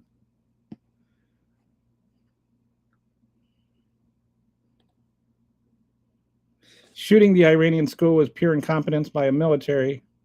They got rid of all the competent leaders, if they were Democrat or women or of color. Yeah, they just got rid of everybody that wasn't like low T, and now they want to pump everybody more full of T. I don't understand the MAGA obsession with testosterone. It's just weird. Like at a certain point, you're just being weird. And they've gone way past that point. The obsession with testosterone is insane. Now it's like, oh, we need more testosterone. And Jesse Waters is going on these rants about, oh, watch out, women of Asia. They're going to come and they're going to do And it's like, are you like sitting there advocating for rape, Jesse? Are you saying that American men need more, or, military men need more testosterone so that they can go and rape Asian women? Because that's exactly what it sounds like. And coming from a guy who stalked his wife and slashed her tire to get a date with her, that doesn't surprise me. That reminds me, Iran destroyed Amazon's data center in Bahrain with cruise missile strikes. Boom.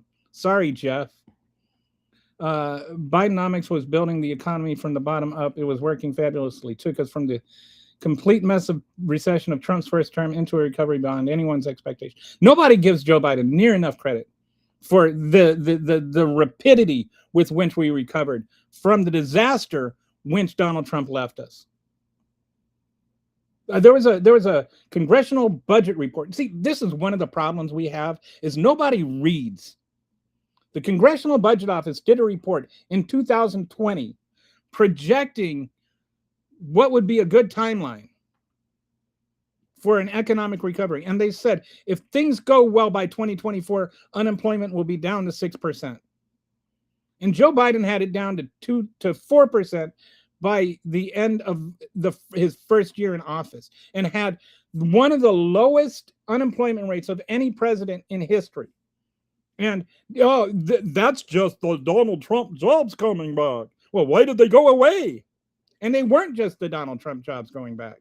I know this because Donald Trump MAGAs were sitting there complaining that nobody was there to give them their Arby's order. I got timed out for nothing, bunch of wimps. I think you got timed out for like cussing and using profanity and racial jargon. I think it was explained to you. Don't use profanity. Don't use racist words like the N-word. I think Dustin, it was either Dustin or Walter. I think it was Dustin timed him out and explained why.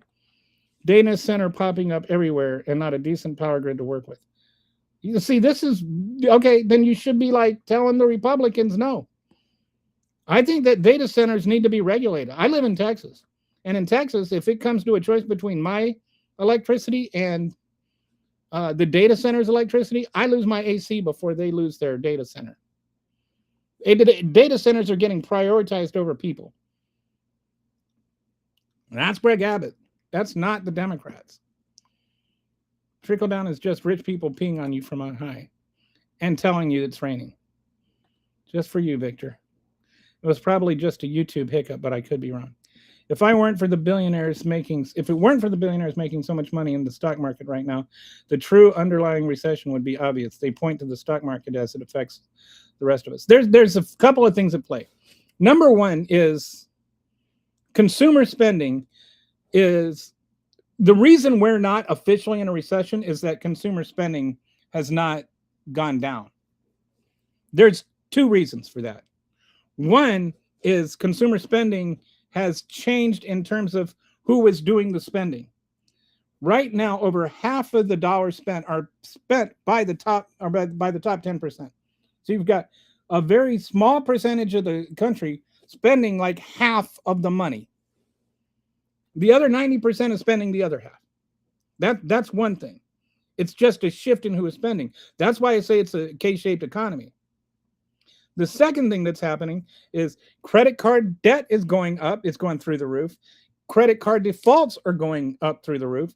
Carried over credit card debt is going through the roof.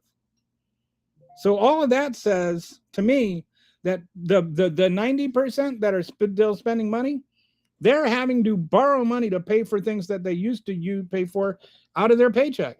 They have to borrow more money to pay their necessities month after month.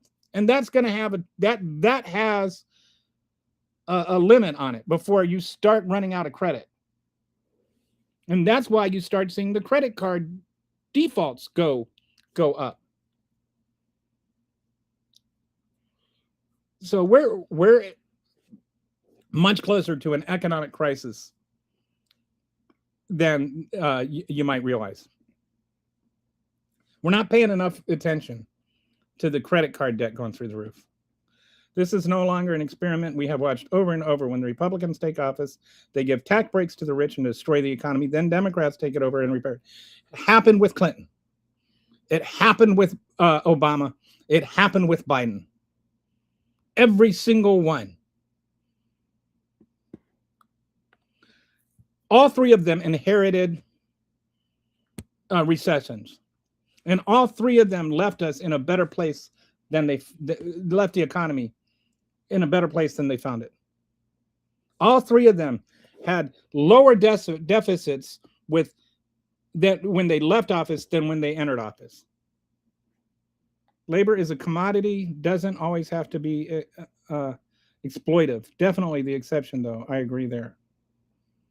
It's just the problem with labor being a commodity is it needs to be unionized in order to be able to be democratized.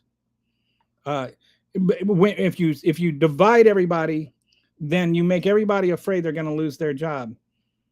The business owners have to worry that if everybody loses their job, then they lose their business.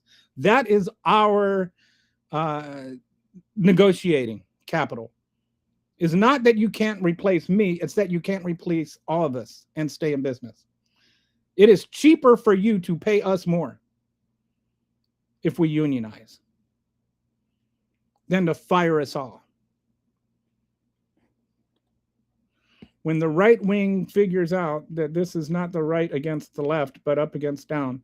Well, I mean, the right, I heard this metaphor before, but the left and the right is the up and the down. It's like when you start looking at the left is advocating for the many. I mean, I just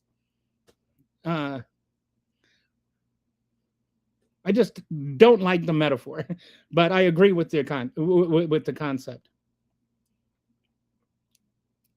When the right wing figures out that is not against the right against the left, but up against the down, they will join with us and fight the billionaires, pass laws to prevent the occupation of our government. Y'all just broke Crybaby's face blue smiling. Y'all just bitter. I don't know what that means.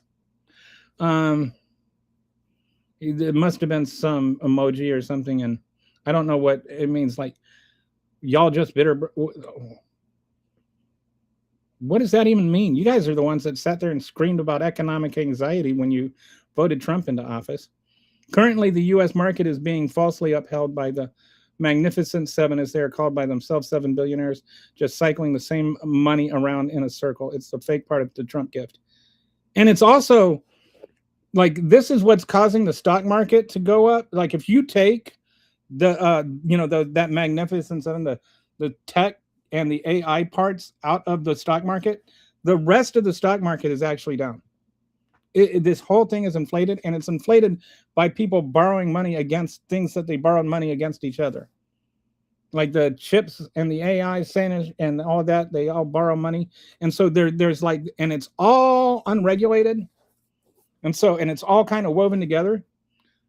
And so it comes to a point where if something cracks, the entire stock market could like just be destroyed in like a couple of days. Well, a couple of weeks. Just because right now there is so much debt involved in the AI, and it's all propping up the stock market. All these gains in the stock market are debt enabled.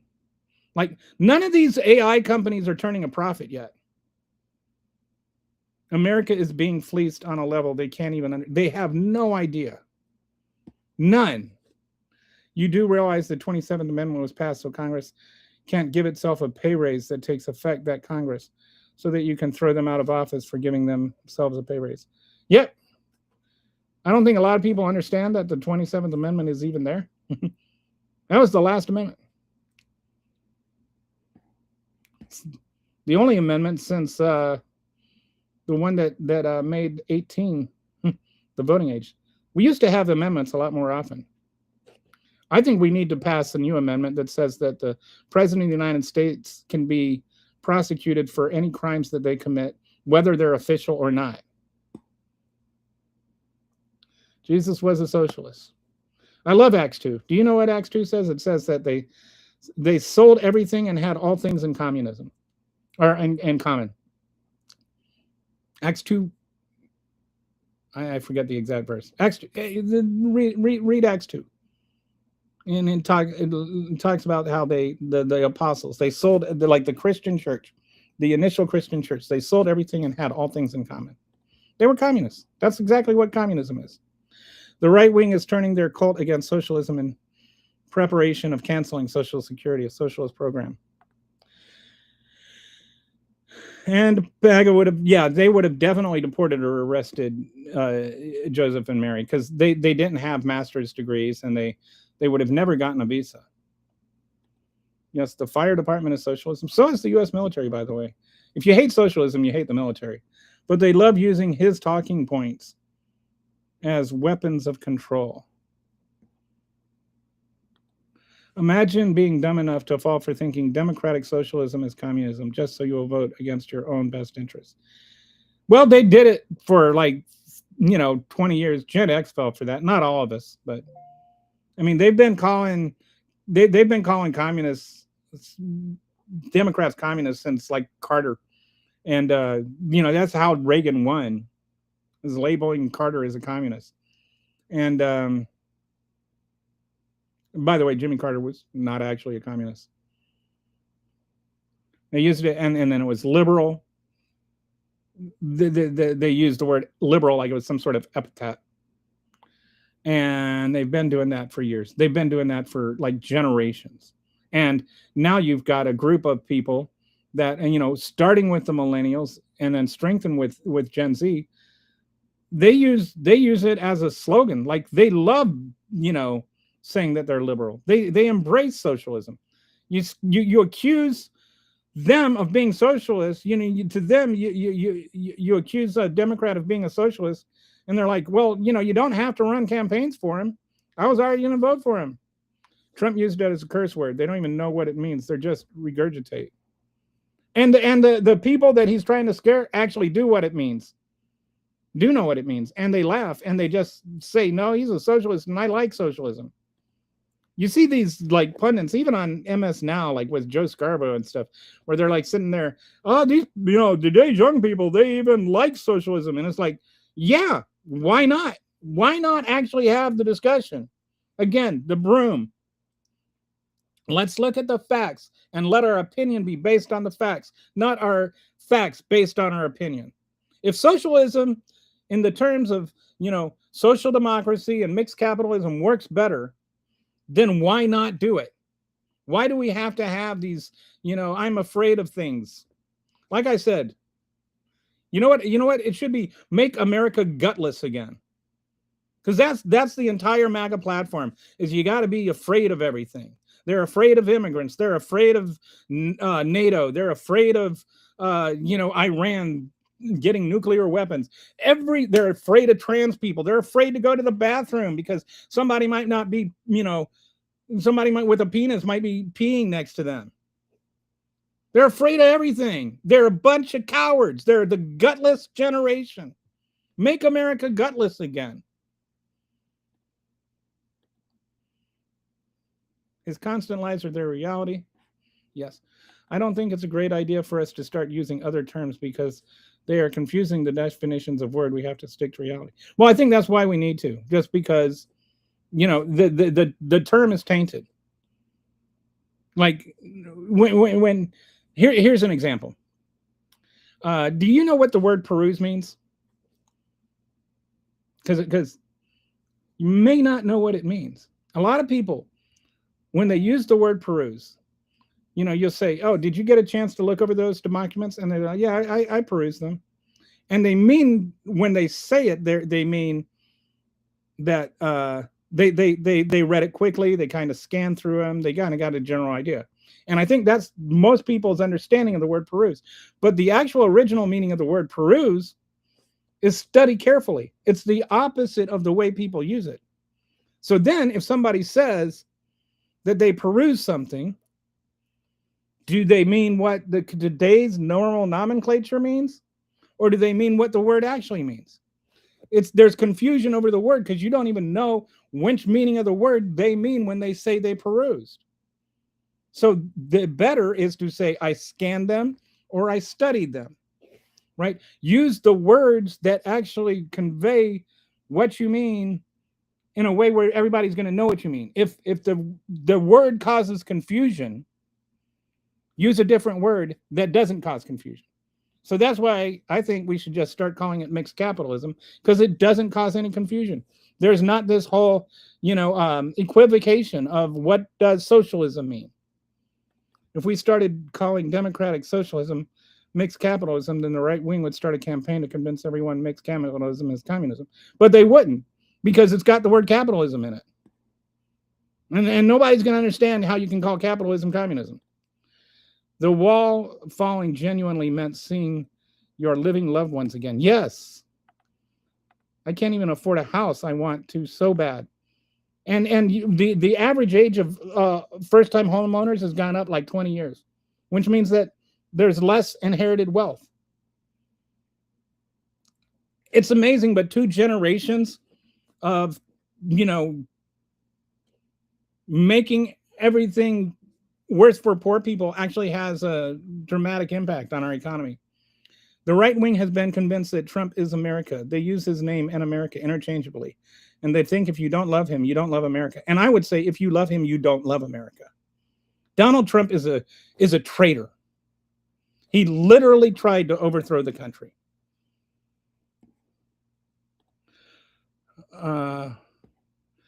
Like, do you just like scroll through?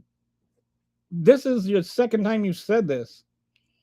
I think, you know what's neurotic is going from stream to stream, telling everybody that their stream is neurotic. They should arrest Andrew Tate just for wearing capris, let alone loafers without socks. What a freak of nature. Well, which is worse, loafers without socks or Crocs with socks? I do Crocs with socks. I'm not embarrassed to say. MAGA is just Scientology for conservatives. Biden is Trump light. No, he's not. Mentos, that's it. Boy, I'm that far behind, but Mentos is what I'm talking about. All right. Wow, I really got behind. So I might have to. How far? I get so far behind. How do you guys like? Does that get annoying? Oh, and we're almost on 4 hours today. Dude, Kelly. All right. So let me. So.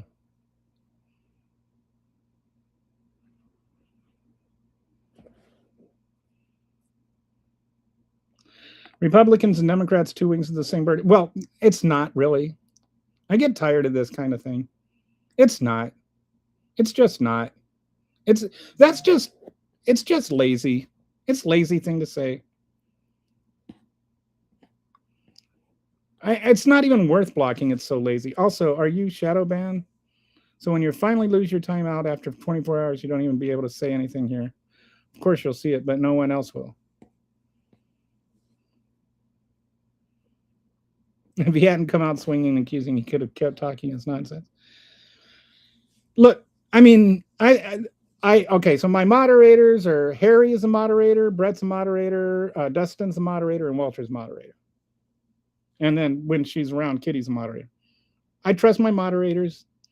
That's why I ask them to be moderators. They're nice enough to do the work for free for me. And generally, we are happy to have different voices in the comments. And I read through them and I read them all. But just coming into, are you coming into, like Susan doesn't agree with a lot of what I say. But I've been reading through Susan's comments and interacting with her. And she's not a troll. She's not a bot. She's just a person who disagrees. And she voices her disagreement. Right? I don't have any problem with people disagreeing with me. But if you're just coming in to say stupid things and troll and sidetrack the conversation, then there's no point in that. Just go somewhere else. We don't need that. Hey, Mo, how you doing today? Can I get 1 million people to give me $1 each? Okay, I would settle if like 100 people gave me $1 million each. All right, I don't know, or however that would work. Bernie's wife got a house left to her in a will too, I believe. I mean, like Bernie Sanders, like people talk about, he's worth like $2.5 million. But considering what, everything, it's not like he's. But the average net worth of a Republican member of Congress is roughly 3.1 million, while the average net worth of Democrat member is approximately 1.4 million. That's an interesting thing.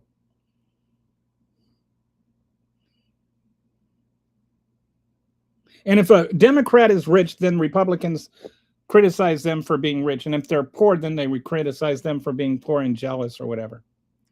Or just wanting to tax the rich. We should play poker all open with an 1/8 of a cent. So, fractal penny ante. I was just handed a chocolate chip cookie the size of a charger plate. Brentwood biking, what a gift. Now you just need an ice cold glass of milk. And now I'm going to have to make cookies. I'm going to make some butterscotch cookies like from scratch. And then I'm going to make some butterscotch pudding too. Love, one, Trump, JD. Yeah, I don't know why you feel like you always have to come on and say that. But nobody ever accused Trump of loving anyone or anything but himself. He doesn't even love his own children. 989 billionaires in the U.S.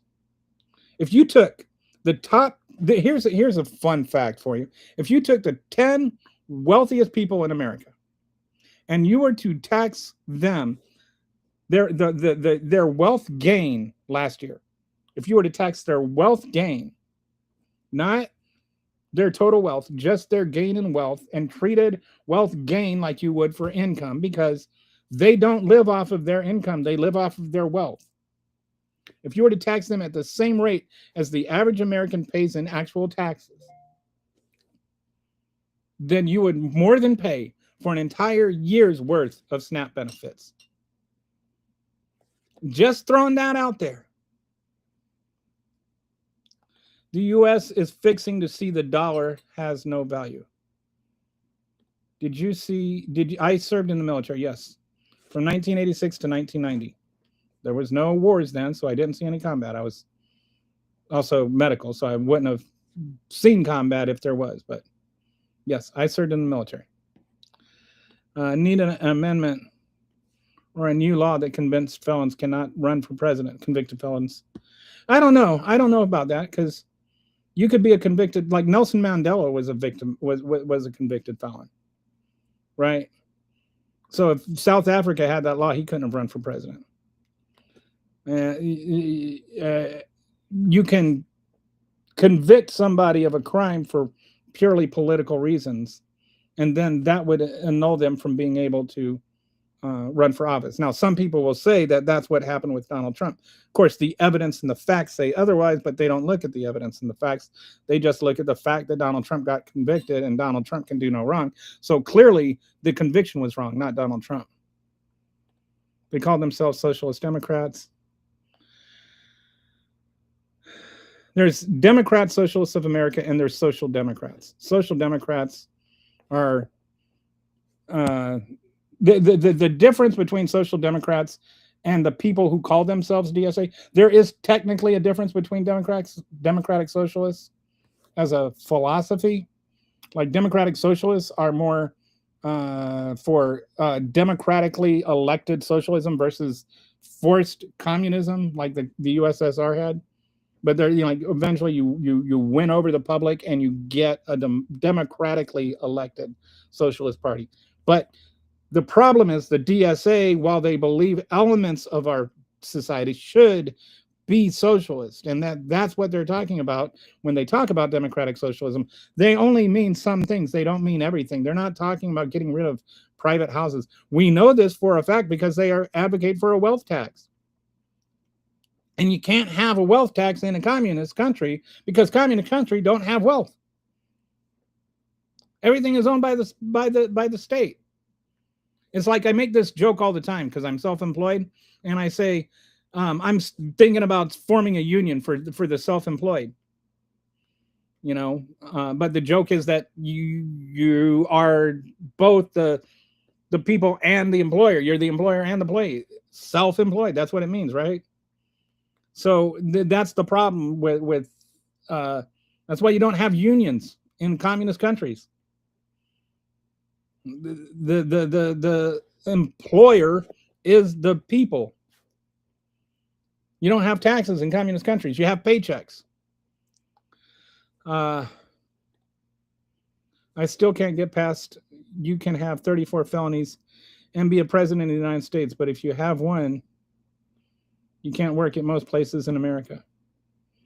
And it's not they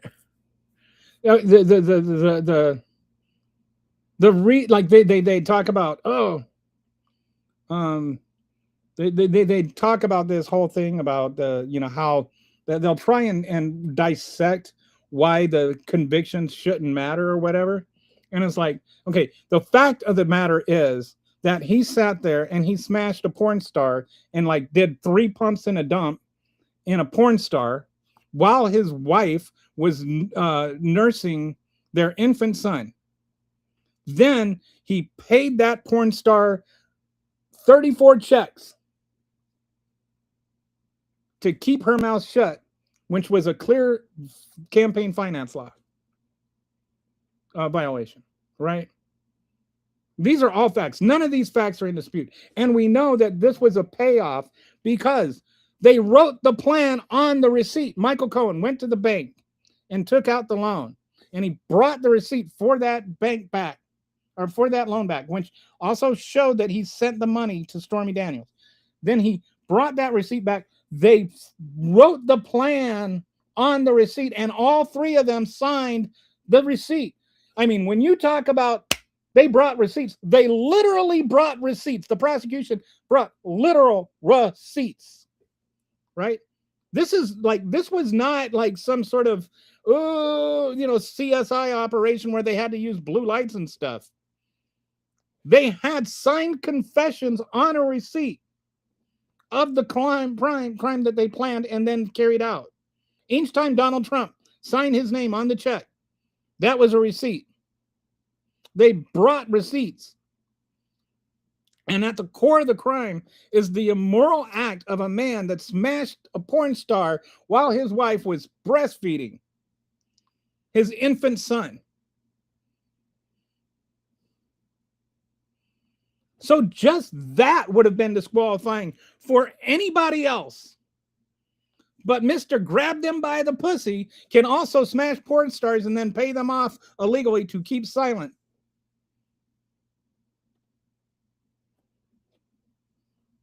What was the Trump original charges? I just explained them to you. It's falsifying business records to cover up another crime. And they tried to make it sound like this was, well, you need to prove the other crime. No, you don't. And I know this. This is what happened in court. They tried to make, this was what Fox News kept trying to say. Well, you need to prove what the other crime was. And they outlined 3 separate crimes that they were covering up. And they don't have to prove those in court. They don't. And the lawyer for Trump tried to mention that to the lawyers or to the jury. He tried to say they haven't proven any of these 3 crimes that he was allegedly trying to cover up. And the judge stopped him in the closing arguments, which is very, very rare. And he said, the law doesn't work like that. We talked about this, and the lawyer said, you're right. And then stop that line. Even Trump's lawyer admitted that's not how that law works. It's never worked like that for anyone. And they try to make it sound like, oh, well, this never happens. They never charge it like this. They charge it 1,000 times a year. Actually, the normal reason that law gets prosecuted is because they're covering up another crime. And when you cover up another crime, the fact that you're covering up makes it harder to prove that, which is why this is illegal. This is literally why they made the law the way they wrote it. It's like if you murder somebody and then you break into the morgue and you burn the body, you destroy the body somehow, and so you destroyed all the evidence of the murder. You can still be charged with obstruction of justice and be charged the exact same penalty as you would be if you were convicted of the murder. Otherwise, if you can be charged with less than that, that's actually an incentive to commit that crime. So covering up the crime is just as bad as the crime. That's why they didn't have to prove the crime, because they were covering up the crime. And they did, by the way, actually prove those crimes. They just didn't have to have a charge for it.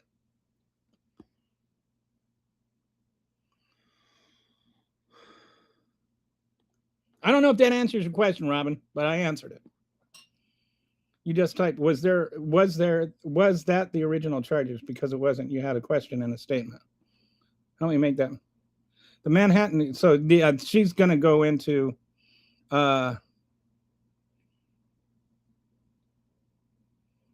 Yes, he did. And that's illegal. That's illegal. That's a felony.